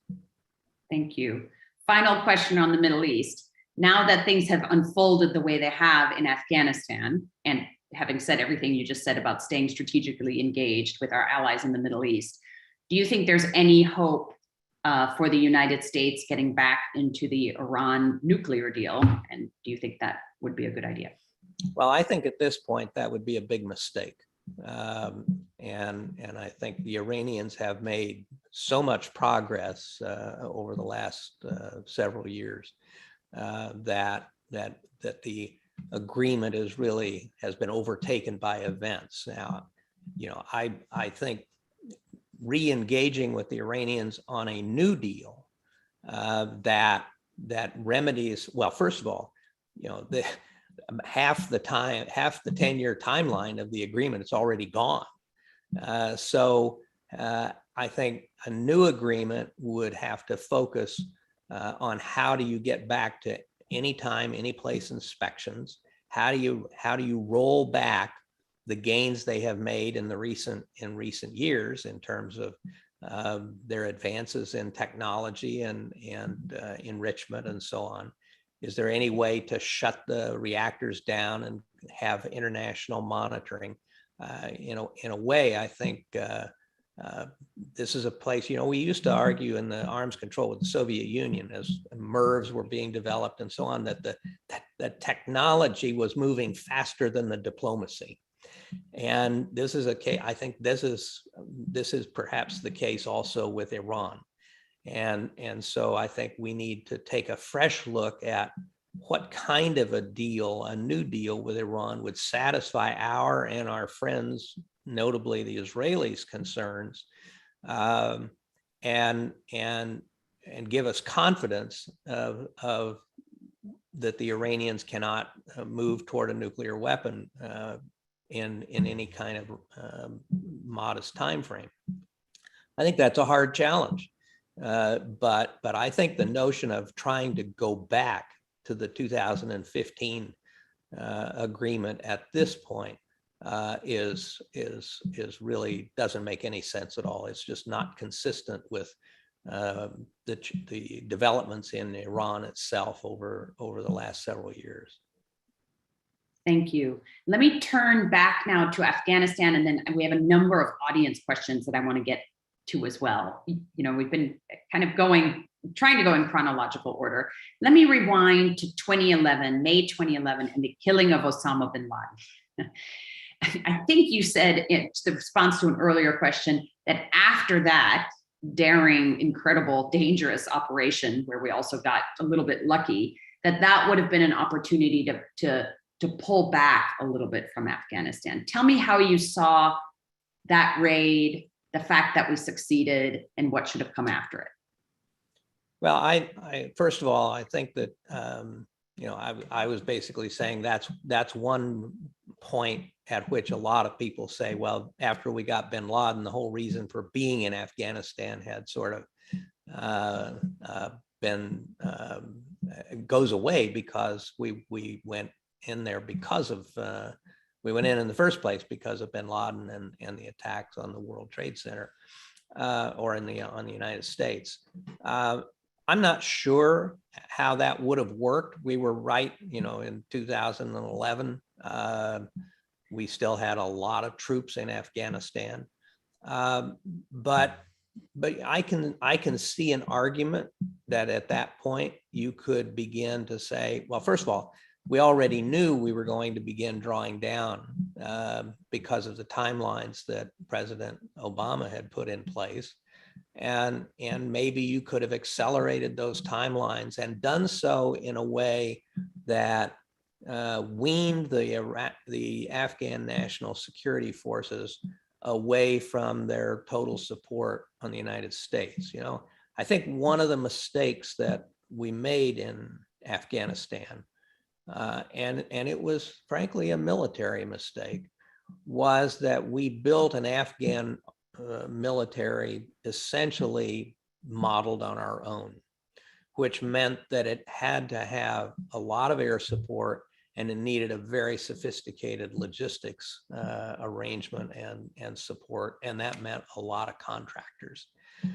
By 2011, we'd already gone down that road, as opposed to a much lighter, self-supporting Afghan force, which frankly looked a lot like the Taliban. you know, maybe at that point we should have begun to you know, build the relationship between the contractors and the Afghans and accelerated the drawdown of American forces. You know, this is all very hypothetical, so I don't know whether it would have worked, and I don't know what the implications of all of that would have been. But clearly, I think in the eyes of the American people, once we got bin Laden, the justification for being in Afghanistan essentially disappeared. Right. Thank you. Let me now go to some audience questions, and I'll combine this first one with actually the last question I had for you. And that's if we're looking at, if we're evaluating, Philip said in the last session, one of the things America does well is we evaluate our failures to try to not repeat them. So if you look at what's happened in the last few months with a dramatically accelerated takeover of Afghanistan by the Taliban, faster, I think, than most people were expecting. And you juxtapose that against the $70–80 billion a year we appropriate for the intelligence community.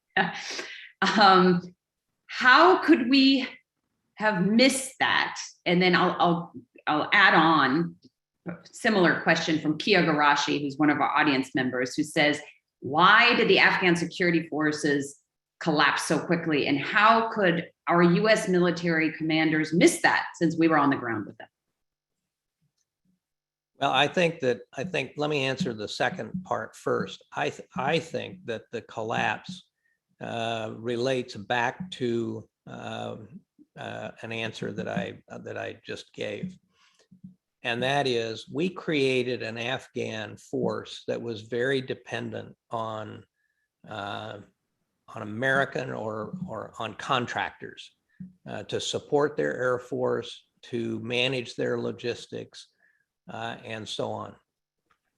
When President Trump announced that we were leaving, and then President Biden came in and announced that we were leaving, and with a date certain, and then as we began drawing down from the 13,000 when President Trump made his decision or did the deal with the Taliban, we had about 13,000 troops there. We were down to about 2,500. And as the Taliban began to move, I think two things happened. One, it was clear the United States was in fact pulling out. And I think perhaps a lot of Afghanistans had kidded themselves that this was political rhetoric and that we'd been there for 20 years and we would continue to be there. I think the hard realization set in that the Americans were in fact leaving. And when it was clear that the contractors and all of this support structure were leaving with us, the Afghan National Security Forces basically had the rug pulled out from under them in terms of all the support. So you read over the last few weeks, you read as the pace accelerated over the last 2 or 3 months of Taliban moves, you read about Afghan troops not being resupplied, of not getting ammunition, not getting food, not being allowed home ever. And so one factor in the morale was this whole support structure had been pulled out from under the Afghan forces. An enduring problem in the Afghan forces that we wrestled with continually was the corruption of the senior officers, of stealing their troops' pay, part of their troops' pay, of ghost soldiers, people who were not there, but the commanders were taking their pay. I mean, I heard this directly from young Air Force, U.S. Air Force NCOs who were helping train the Afghans. The Afghans would tell them that their pay was being ripped off by these guys. So that was a factor, I think. And I think there was just and the lack of credibility of the Afghan government itself. So I think it was a complex of factors, but I think the precipitating element of it was they saw no hope because the support structure had been taken away from them, and they were going to be on their own, and there was going to be no resupply. You can argue the strategic aspect or the tactical aspect that they were too scattered. We had apparently been telling them they needed to consolidate around more defensible positions in the cities and so on. I'm not sure that's a long-term answer, but I think it was a complex of factors, but I think above all, the sense that the rug had been pulled out from under them. Right. And do you think it was an intelligence failure? Well, every time there's a policy failure, it somehow morphs into an intelligence failure. Right. And I joined CIA in 1966, and let's just say I saw this on more than one occasion. I think I have read, and I have no access at this point, but I have read that there were intelligence reports warning that the collapse or the momentum of the Taliban could move a lot faster than people were saying, and that there were voices in the intelligence community saying this could go very fast.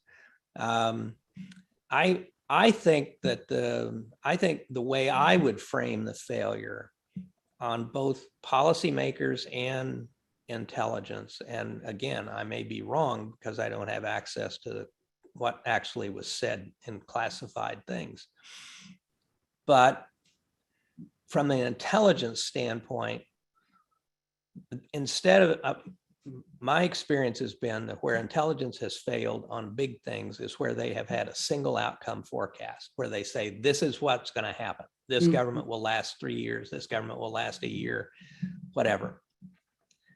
When in fact, nobody knows. And so it's up to intelligence to say, this could go several different ways. It could take 18 months, but it could collapse really quickly. And here are the indicators that will tell you as early as we can possibly fathom how it's going, which of these alternatives is actually happening. And the policymakers then have the responsibility to do their planning on the basis of those options so that they can have some worst case planning. What do we do if this thing collapses in 2 months or in 1 month, as opposed to a year or 18 months?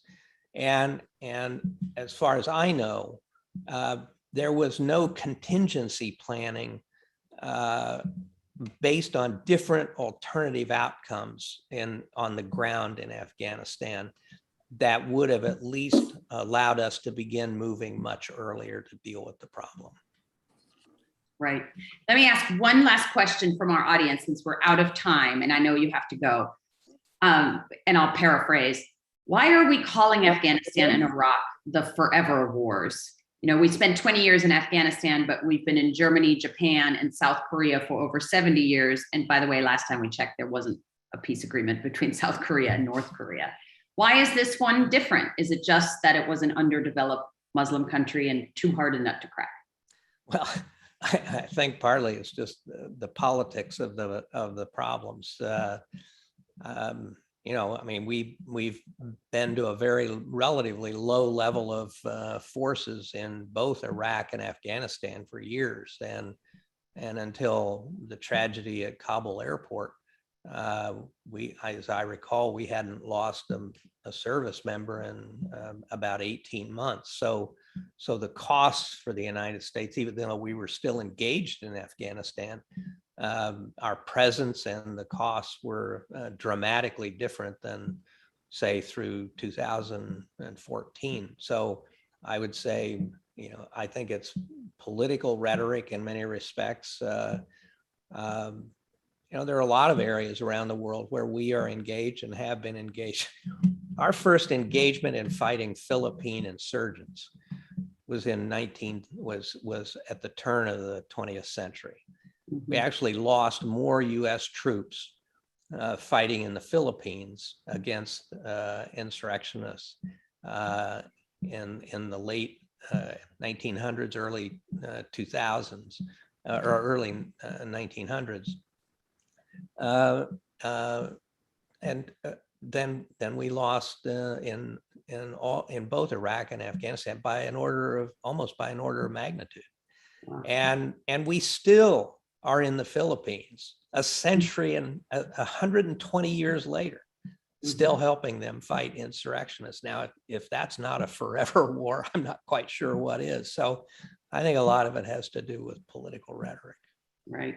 That's a good note to end on. Thank you so much for being with us.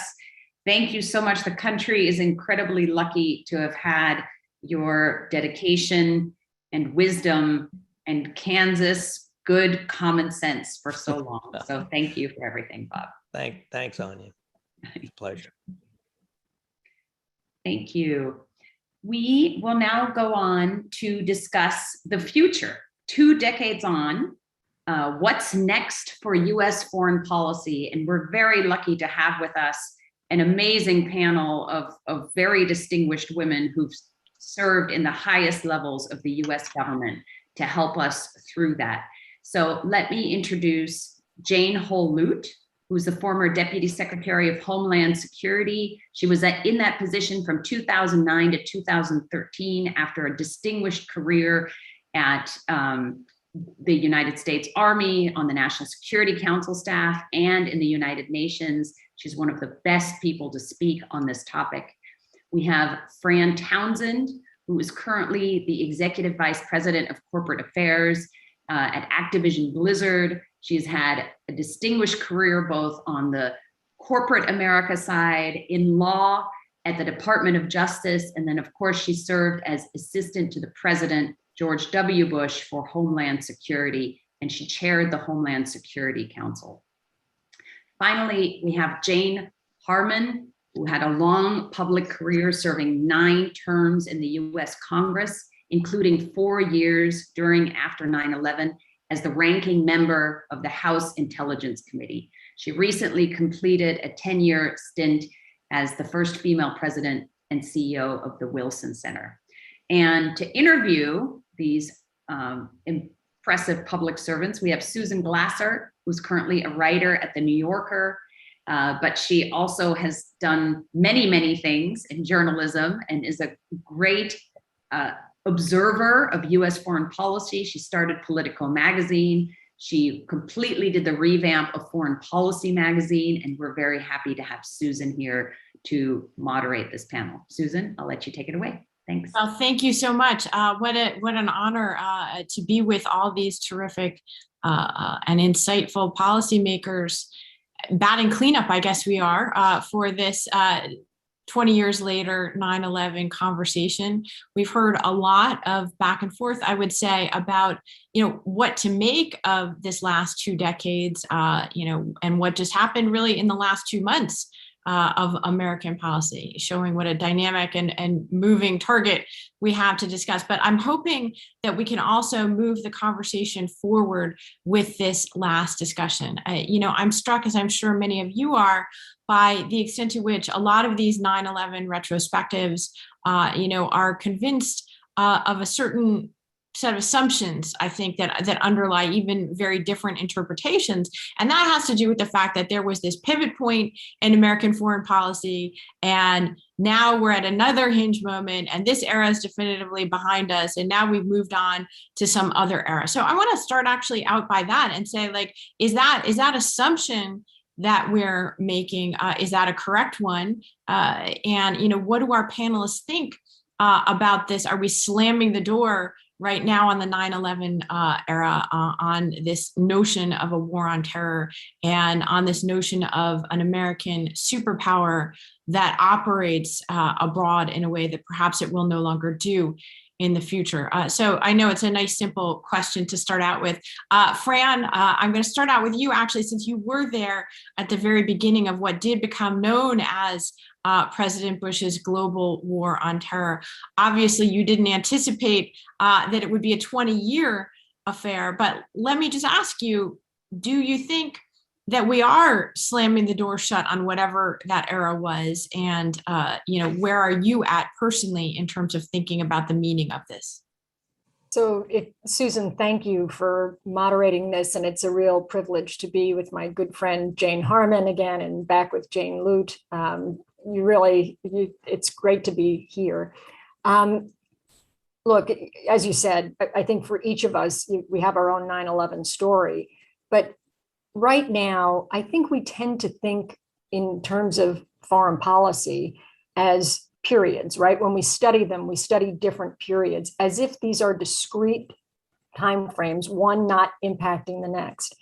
And that's just not true. It's a convenient sort of mechanism to study foreign policy and history, but it's not actually true when you're a policymaker. And so you ask me about, are we shutting the door on this 9/11, post 9/11 history period? Not only are we not, we can't. If you had asked me if I could imagine a set of circumstances in which 20 years later, the Taliban would be back ruling Afghanistan, I would have thought you were kidding. But here we are. And so, no, we won't be able to shut the door. But even during the Bush administration, in the immediate aftermath of 9/11, I can remember when Condi Rice was the national security advisor in that first term, we were already frustrated that all of foreign policy at that period was viewed through this counterterrorism lens.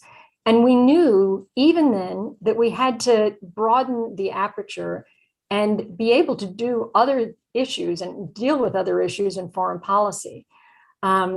Look, I do think we've learned to open that aperture. It's been across multiple administrations. We do understand that our being uniquely focused in the Middle East has been to the advantage of our biggest competitors like China, who have taken advantage of our lack of attention in other places to gain strength and prominence. And so a way of saying to you, I don't think we're going to shut that door, but I do think that we have to, if you will, mind that store. The threat has not gone away. And in fact, I feel for the current administration, they're really fighting on two fronts, both a foreign terrorist threat and a domestic terrorist threat. And I think on a foreign policy stage, they're going to need their allies, not just to deal with the Middle East, but now to deal with Asia, China, and in particular. Well, thank you, Fran. I want to go to the first of our Janes, Jane Holl Lute. You also, saw this 2-decade period unfold, from the very beginning. Do you think American engagement in the Middle East will be fundamentally different from this point forward and shaped by these failures, or are we just going to kind of move on and pretend that the failures didn't happen? No, I don't think there's any pretending at all. And in this regard, I agree with Fran in that this convention that we have of thinking of in eras. For me, I divide my foreign defense experience and international security into four, sort of phases. Phase one was the period immediately after World War II, which informed so much of American foreign policy. And we were answering a very central strategic question right after World War II. How do we prevent the scourge of war, which, to quote the UN Charter, twice in our lifetime brought untold sorrow and misery to mankind? How do we prevent World War III? That was the major strategic question coming out of World War II. The major strategic question during the Cold War between the United States and the Soviet Union is how do we prevent nuclear annihilation when the only thing standing between us and the precipice is our judgment? The period that sort of ended, with the fall of the Berlin Wall, and it ushered in this unipolar moment, perhaps, as Charles Krauthammer wrote, or it ushered in a period what people saw during the Gulf War was the United States was that much more powerful than anyone else.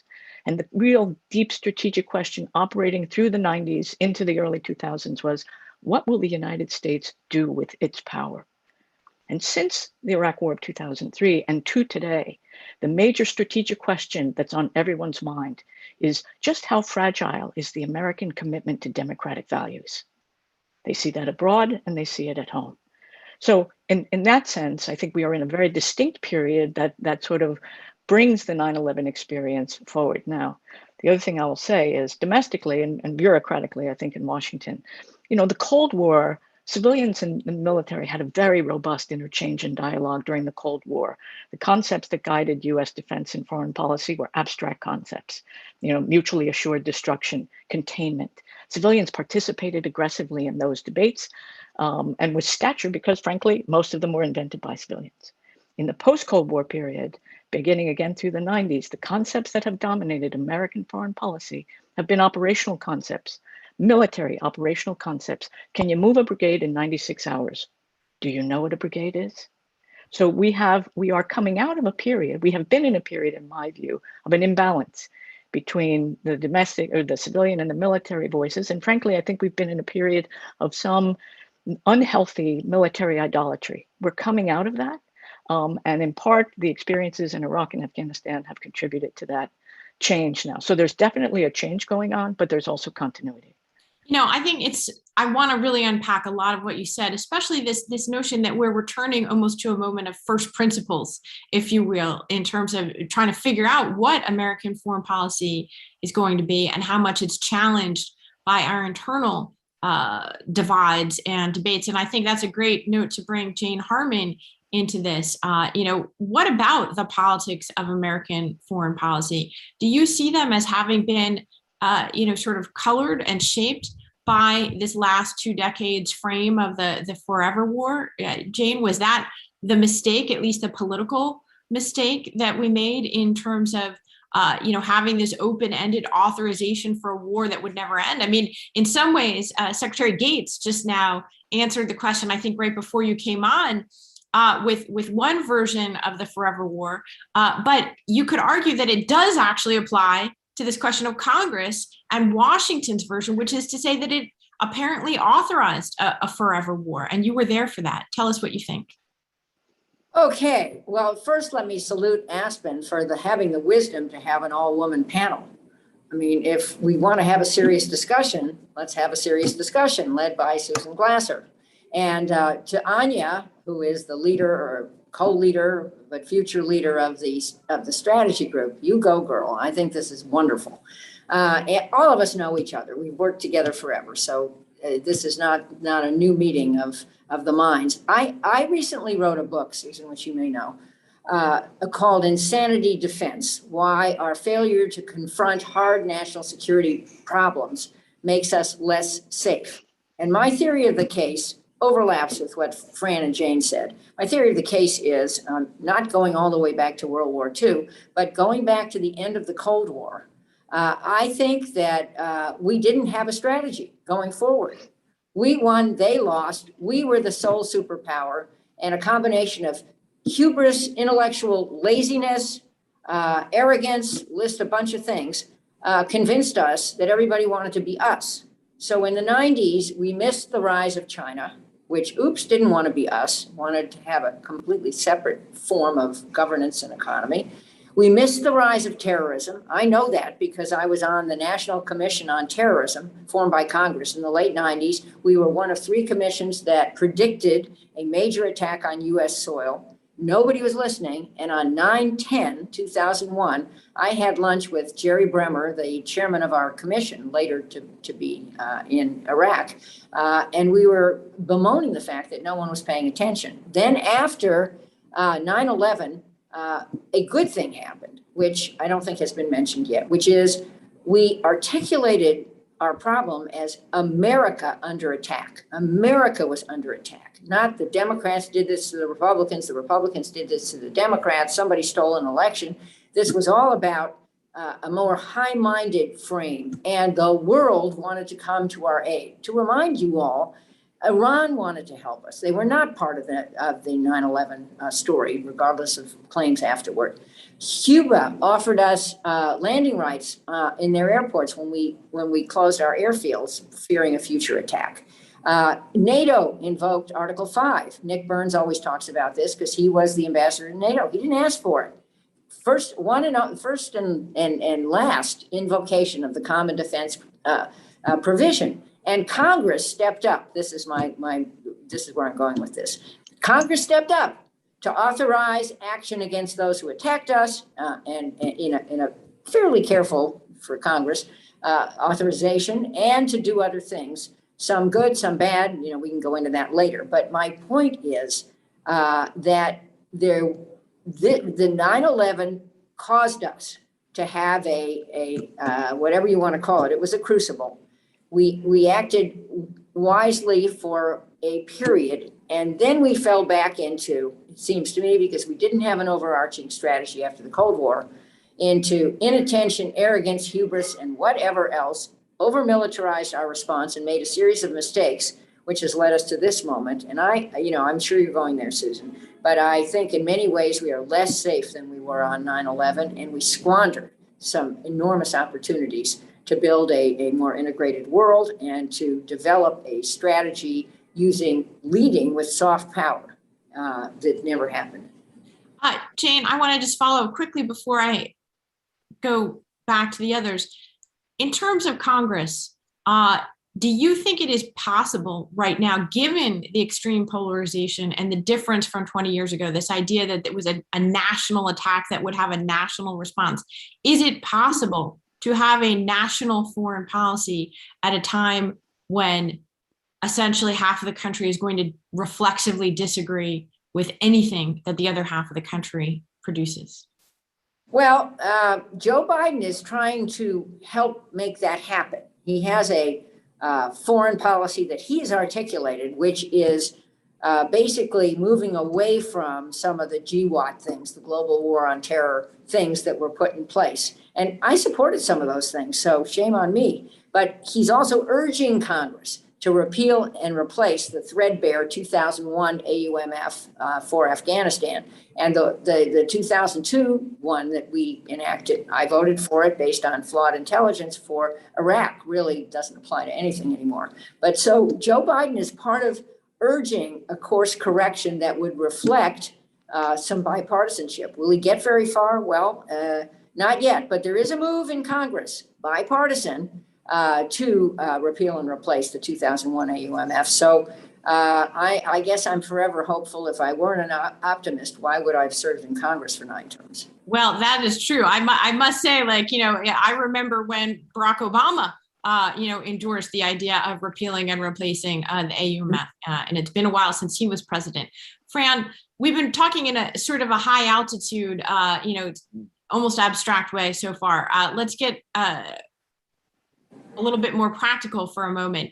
In the wake of the US's defeat and exit from Afghanistan, what is your view about the nature of the terrorist threat that is being faced, and is there an actual policy in place? We have spent a lot of time sort of critiquing, the infrastructure that was built up over 2 decades since 9/11.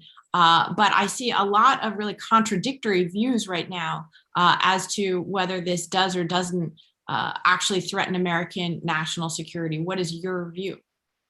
So, look, I do think Elizabeth Sherwood Randall is President Biden's Homeland Security advisor. She is another woman, Jane, you'll be proud, who has been in this sort of international and national security policy arena for decades. She's very, very competent. I think that what we're going to find, look, the international threat is not going to go away. There was always a frustration in calling the effort the global war on terror, because what it really was an effort directed against an ideology. Terror isn't a thing, it's an ideology that you're really fighting, which makes it more difficult. And that ideology has not gone away. I worry, my concern about the international threat goes up. We have to remember that the Taliban gave safe haven to bin Laden and al-Qaeda. And so now that they're back in charge of Afghanistan, that really concerns me. The first and foremost, what we used to do when we assess the international threat is look around the world for ungoverned or poorly governed spaces, because that's where the scourge of terrorism has the sort of darkness in which it can grow. And I don't think that's going away. And so I think the Biden administration is going to have to continue to keep an eye on that and devote resources to it, but not to the exclusion of other things. There are other important foreign policy issues and objectives that have to be addressed. There has not been sufficient attention or time at a policy level on climate change. I think it was right to give that to a single individual, John Kerry in this case, who can devote their time and attention to it. But that has to be a part and parcel of a foreign policy agenda everywhere we go. And that's what we understood in the counterterrorism world. That had to be on the agenda in every country, regardless of whether or not they had a terrorist threat themselves. In order to make progress, you needed allies and partners who understood that it was a priority. I think that to the extent that the Biden administration wants to make progress on trade, on human rights, on climate change, on things about which there should not be a lot of debate, that has to get on and be on consistently the foreign policy agenda. The other piece to the threat, though, I will just mention, and that is the domestic side. Liz in the White House has to watch both. And frankly, I think we have to be careful not to have resources against one threat to the exclusion of the other. The terrorists don't look at it that way, and neither can we. We have to be able to fight on both fronts. So Jane, Holl, Lute, there's a lot to unpack of what we've already discussed, but let me ask you to throw a few more things on the table, though, because as we look beyond what just happened in the last few weeks in Afghanistan, I'm curious what initial geopolitical fallout you see happening. There's been a lot of talk about allies, for example.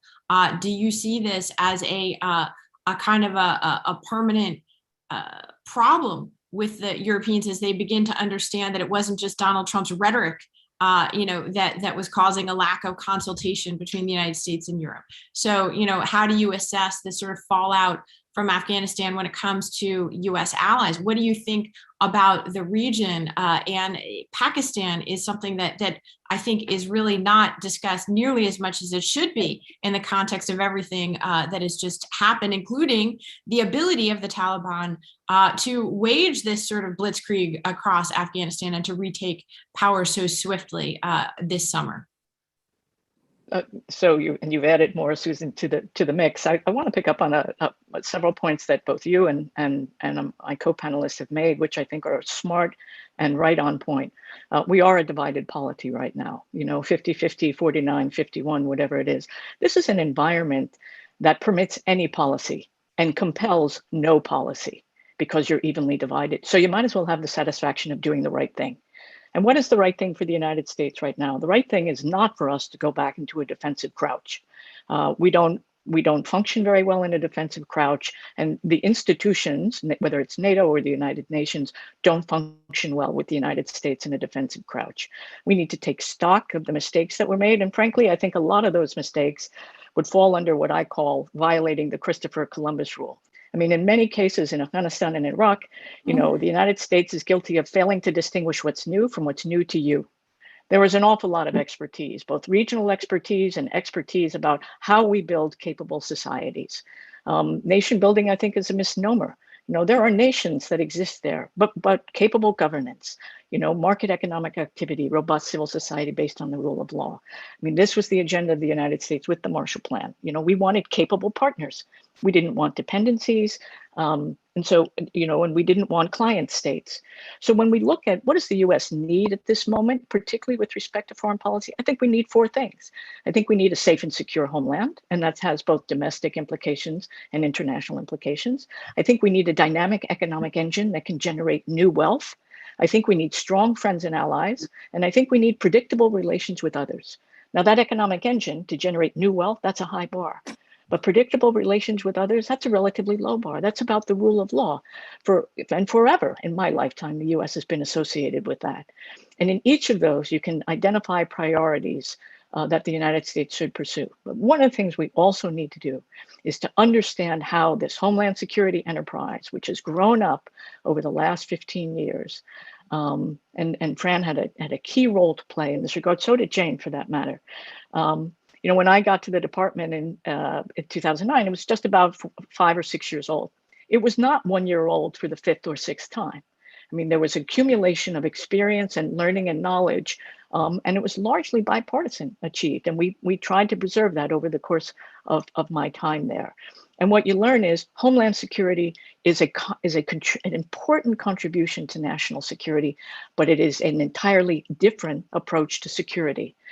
And we need to understand how to use the value and the learning that we have from that setting, the homeland setting, and bring it into the national security priority. Take Pakistan, as you mentioned. I mean, one of the things that I did when I was deputy at Homeland Security is I opened up and continued a lot of bilateral dialogues. I mean, we had bilateral dialogues not only with the Canadians and the Mexicans, with the Brits, with the Germans, with the French, with the EU, and with China requested one. Russia requested one. So we were opening these up. This is a place also to have a dialogue with the Pakistanis as well. Susan, could I add one thing here? And I hope everyone agrees. I agree with every word Jane just said. But I think we still, this conversation is focused on government-centric activity. And I think what we have learned over time is that governments are not capable of managing these problems solo. I'm talking about federal, state, local, international organizations, et cetera, because most of these groups are not government, they may be, government sanctioned, but they are so-called rogue actors, and they function without government. And the tools that they use don't respect national boundaries, such as cyber, AI, and an argument, as Fran said, which you have to defeat with a better argument. You can't defeat this argument by adopting practices, some of which we did, that have to do with incarceration and detention, and that have to do with weaponized drones that have, it's a civilian casualty component, and that have to do with, over militarizing the response, as Jane Lute said. So I'm just saying we have to think about this anew, and we really have to think about the power of action outside of government as an adjunct to government. And just my last comment on cyber, for example, 85% is I think I understand, 85% of our internet capabilities outside of government. And a lot of the innovation that will defeat some of the pernicious use of cyber against us is developed outside of government. So those of us who were very active in government, I guess, have to salute Fran in particular, who had the wisdom to develop a big shot private sector career after a big shot government career. All right, so if I could just put a coda on this. Sorry, just Jane Harman put her finger exactly on it. If we did not learn the fundamental lesson of Iraq and Afghanistan in this 9/11 period, Susan, that you're asking about, it's the following, in my view. Force cannot do all that needs doing, and all that needs doing cannot be done alone. And that involves the private sector as well as others, governments. Fran, is there any way, though, to see this as anything other than a devastating loss for the United States that actually will have an impact on new kinds of threats, whether it's cyber or otherwise? I mean, I get what we're saying about, well, we're going to change our framework of looking at things now, but I worry that in many of the conversations around this anniversary, what we're not hearing is yet a real acceptance of the actual nature of the blow to the U.S. ability to operate in the world with partners. Many of these are private sector tools and capabilities developed here inside the United States that are now being used to weaken U.S. power. And I want to ask about, the ability to think about new threats at a time when we haven't been able to think about what are dealing with the old threats wrought. Look, I think that both Jane's, but Jane Harman's point about the private sector is an important one here. Look, we have never, when I tried to bring in private sector help when I was in the government, there were 1,000 reasons you couldn't do it, right? There were competitive reasons, and there were inspectors general, and there was a bureaucracy that absolutely walled off the private sector from the government. Now, the Department of Homeland Security cracked through some of that. But boy, if you're in the private sector, and I can tell you now working the other way, you have to really want to fight your way in. And you have to really want to devote resources and time into getting to the government the right place to get the right information and to help them help themselves. And so there is no place where this is actually more important, if you put cyber aside for a second, than on the foreign policy front.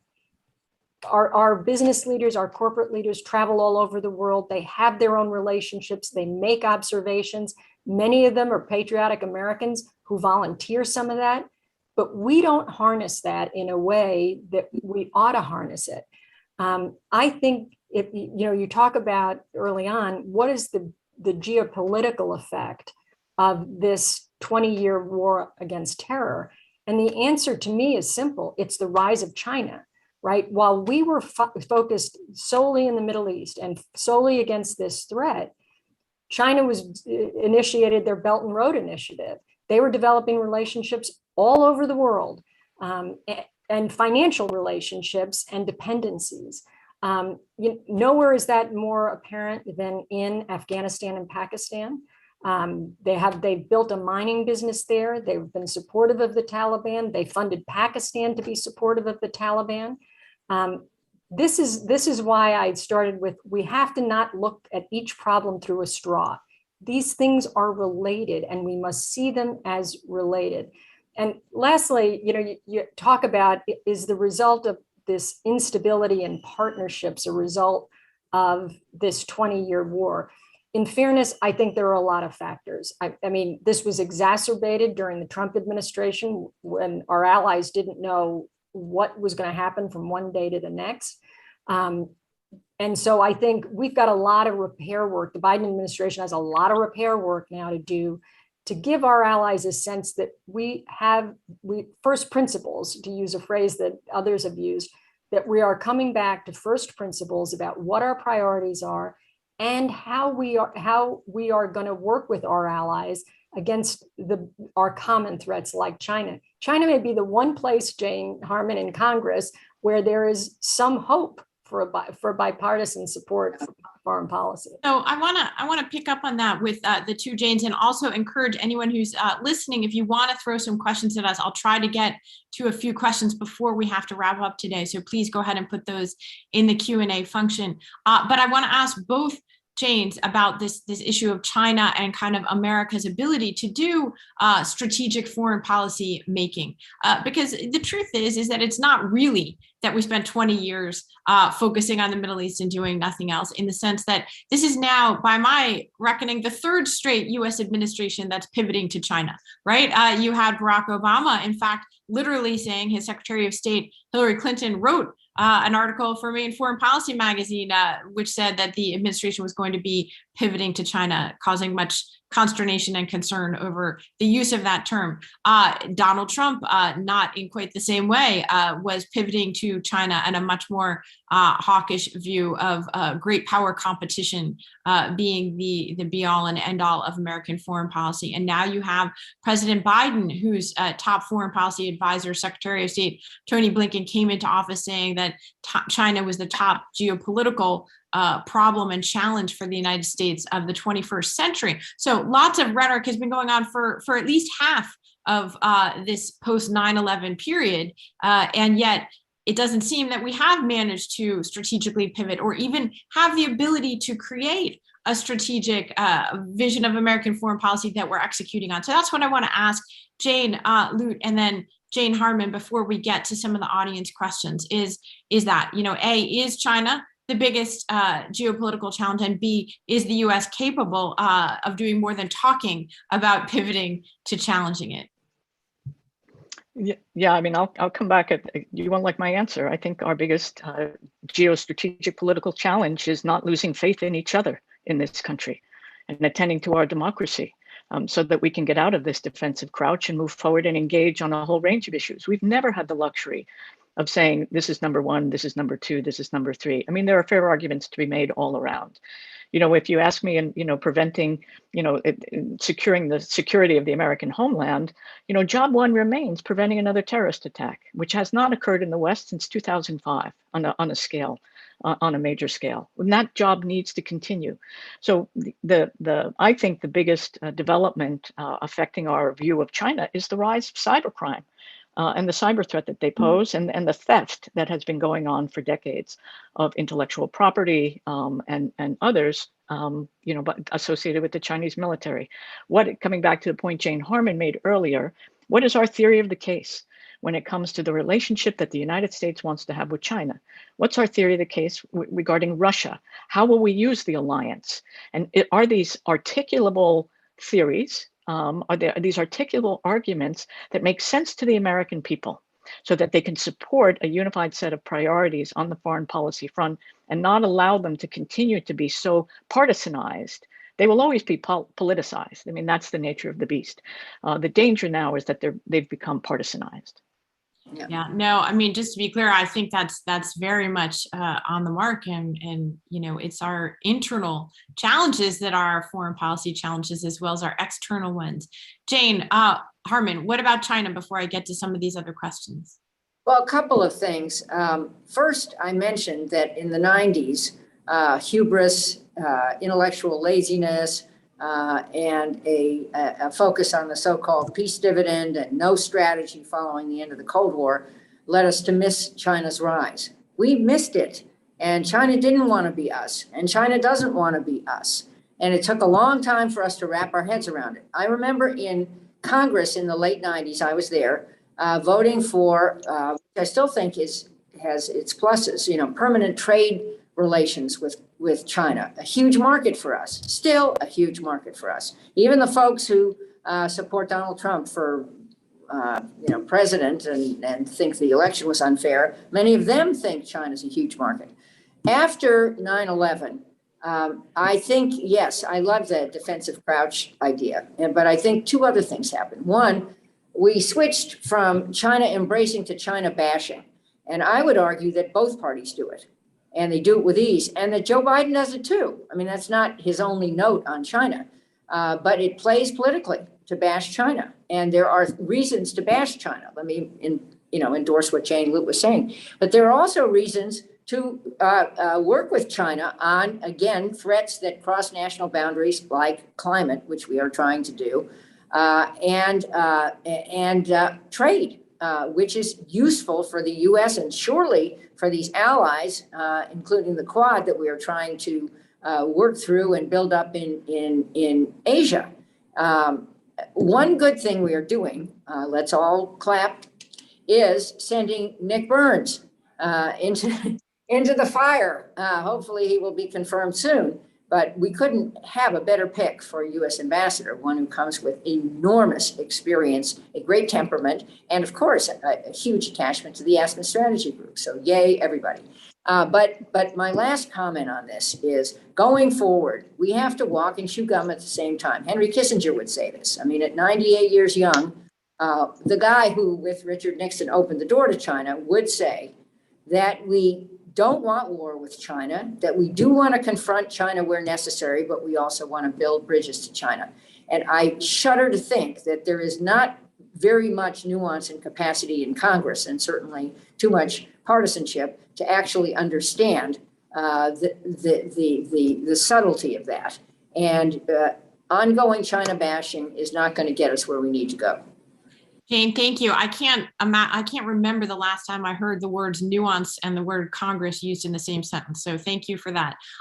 We don't have time for very much, but there are a couple interesting quick audience questions before we wrap up. Fran, we've talked a little bit about cyber and both you and Jane Lute have said this is something that should be much more of a focus. Bruce McKever in the audience asked, why don't we have a cyber police agency? And I'll just broaden that to sort of say, it seems like China, this is something we talked about for the last decade without necessarily having a coherent approach. So I think this was President Trump's intent when he created a cyber force in the military. But as we've discussed, the military can't be the only response. I can remember during the Obama administration, with that sort of thought in mind, look, there is tremendous capability in the private sector, but we have capability inside the government. The problem is the different places where those pockets of capability are compete with each other for talent. And one of the answers to that, in my judgment, was to have a single integrated cyber operations center, where sort of like we created the National Counterterrorism Center, so we had a complete and total picture of information related to the threat. The president would have one place to go, one dog to kick, where all of the government's cyber capability was resident, and it was interoperable, right? And it was coordinated. We've not done that. And I think if we before we go creating anything, I think we've got to sort of understand what our capabilities are and are not, what our authorities are in using those capabilities, and how we can use them in a coordinated, more effective way. Look, no question, we need more. Once you figure that out inside the government, then you need to bring in the private sector who can bring additional tools to the game. So Jane Lute, here's a question that I think gets right to the present moment. How do we reverse the perception after Afghanistan that our friends and allies in the Middle East region may believe we're capable of giving up and abandoning them in a crisis? I think we learned in Vietnam in 1975 that, we can leave. The world saw that. We can leave. We have a phrase in the Army. I was in the Army for a really long time. And, you have to soldier your way back into trust and good graces. And what is trust? Trust is a value proposition reliably delivered. People know the value proposition of the United States. I would wager that there's not a single major bilateral relationship among two countries around the world that does not consider the backdrop of the relationship to the United States, even with respect to each other. So we are valued. We are, I think, less well understood than people think. People think, oh, the United States is an open book. We get Americans. Actually, I don't think they do. I don't think they get us very well. Having spent an enormous amount of time in the United Nations and abroad in many of these regions around the world. But what we fundamentally offer is the old Abba Eban saying, which, with the US, anything is possible. Without the US, nothing is possible. Americans believe the former. We've never really bought into the latter part. So I think, we just have to soldier our way issue by issue. And force can't do all that needs doing, and all that needs doing can't be done alone. We need to be not only a confident America, a confident partner, but we also need to be a confident teammate when others are in the lead. And there we still have some learning to do. Jane Harman, Virginia Boney has a question here. Trust in the intelligence community is critical to the public supporting foreign policy decisions based on classified information. In recent years, some government officials have pushed a narrative that the IC has become politicized to advance their agendas. How do we restore public faith in the IC, and are they warranting of it? That's my own addition. Well, I think, yeah, well, compared to what? Truth to power. That is the mantra of the intelligence agencies. In the hallowed center hall of the CIA is a statement that I think George H.W. Bush put there when he was CIA director, and the truth shall set you free. Our intelligence community does not make policy, should not make policy. What it should do, and hopefully does do, is present as accurate a projection as possible to the policymakers. Intelligence is not a science. It's a set of predictions based on the best data we can get. And I do know a lot about our capability. We all do. And it is awesome. However, we have seen a few chapters since 9/11 where the IC was politicized and where intelligence was cherry-picked and where national intelligence estimates were inaccurate. And then we saw a recent chapter where top-level officials in the IC were removed and replaced by political operatives. Both of these things have created, a less capable IC, and diminution of trust. So what I would say is, at least focusing on Afghanistan for the moment, my understanding, and I had no classified briefings, I'm not in any role that would justify that, but my understanding from some who did was the IC picture was very accurate, including about the fact that the government could fall quickly, and including that there was rampant corruption, that the troops weren't being paid, they were negotiating deals with the Taliban because they wanted to survive. And that picture was known. The policymakers, for any number of reasons, didn't get it or ignored it. They have a right to ignore what the IC says. But then you live with it. So I guess I would say that one of the things we fixed fairly well, with a few bumps in the road after 9/11, was our intelligence capability, and we've had pretty competent people in there, and I just hope it is fully restored. I think the Biden picks especially Bill Burns, I mean, who's an extraordinary asset for our government, and Avril Haines are good. And I think that the White House cares about the intelligence picture. And I don't think there's an effort ongoing now, at least if there is, I'm missing it, to ignore or cherry pick. Again, we have to do an after action report on Afghanistan because no one is going to persuade anyone that it wasn't a messy withdrawal. It was a messy withdrawal. Maybe that was inevitable. But I don't think it was an intelligence community failure. Well, I think that's all we have time for. I want to thank Aspen for convening all of you today and all of these wonderful and smart audience members on essentially the first of many, many after action reports on the last 20 years since 9/11. Jane, Holl, Lute, I'm going to be thinking a lot about your important injunction to us that right now, you know, the foreign policy threat that we need to be paying the most attention to is the state of American democracy and our ability to work together as a country. But I'm really grateful to Fran, to Jane, all brilliant thinkers, and I can't think of a better group of people to help us, sum up and try to make sense of the moment. And thank you again to Aspen for convening us all today. Thank you so much, Susan, and thank you to all of our panelists. I will just give sort of 5 minutes of closing remarks to sum up what we heard this morning, and it was forceful and powerful, and I'm deeply grateful to all the people who are with us today and all of the work they did on behalf of the United States to keep us safe since that terrible day, September 11th, 2001. We kicked it off with Lawrence Wright, who really helped us understand the background and the evolving nature of the terrorist threat, then heard from 4 people who really understand the situation on the ground in Afghanistan, Pakistan, the Middle East, and Patterson, Ahmed Rashid, Ryan Crocker, Mike McKinley. We couldn't have had a better group of people to help us understand what's actually going on there. We heard from Saad Mohseni, who is a great Afghan entrepreneur, the chairman of the Moby Group.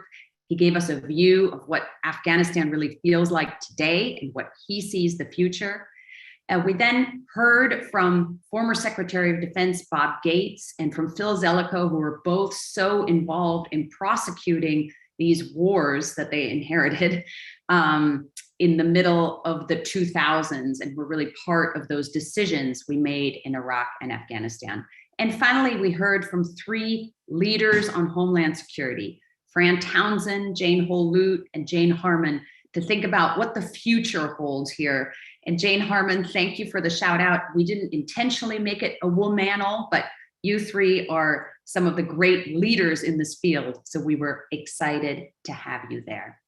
Now, looking a little bit to the future, we are nothing but optimists here at the Aspen Security Forum. So we are planning an in-person event on November 3rd and 4th at the Intercontinental here in Washington, DC. It will be nonpartisan. We have an amazing lineup of speakers already, including several members of the US administration, Alejandro Mayorkas, the Homeland Security Secretary, and others, the Foreign Minister of Kenya, some economists. It's going to be a fantastic lineup. We are crossing our fingers and doing everything to be prepared to do this in person safely, COVID permitting. So I hope we will see all of you there. In conclusion, September 11th, that many of us lived through, the students I have sometimes didn't live through it or were very young when it happened, really forces us to think about who we are and who we can be as a nation. I am saddened that the news coverage in the last few weeks has really portrayed the last 20 years as a failure. I don't think that's the case, and I think many of our participants today would agree with that. I think some of them said 20 years ago, in that moment of fear after September 11th, 2001, everyone expected that the United States would be hit eventually by another major terrorist attack. That has not happened. So for 20 years, we have held the line and largely kept our country safe from large-scale terrorist attack. And that is something I think we should all be proud of and thank all the people who were in the government who made that happen. Second, The focus of the last few weeks have been quite self-critical. And Phil Zelikow, Bob Gates, and others said, this is a strength. We're a nation that looks at the policy mistakes we've made, tries to learn from these and to ensure that we don't repeat them so that we keep becoming better as a nation. And third, the last few weeks and sitting through the sessions this morning made me reflect again on the fact that the United States, Americans are really fundamentally an optimistic, altruistic people.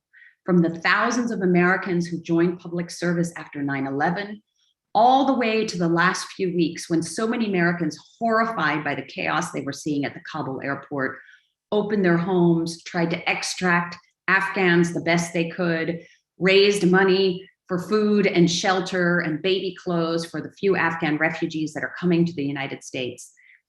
As we reflect on 9/11, let's reflect on these positives and please continue a key American trait, our inveterate optimism that our country and the world can be shaped for the better.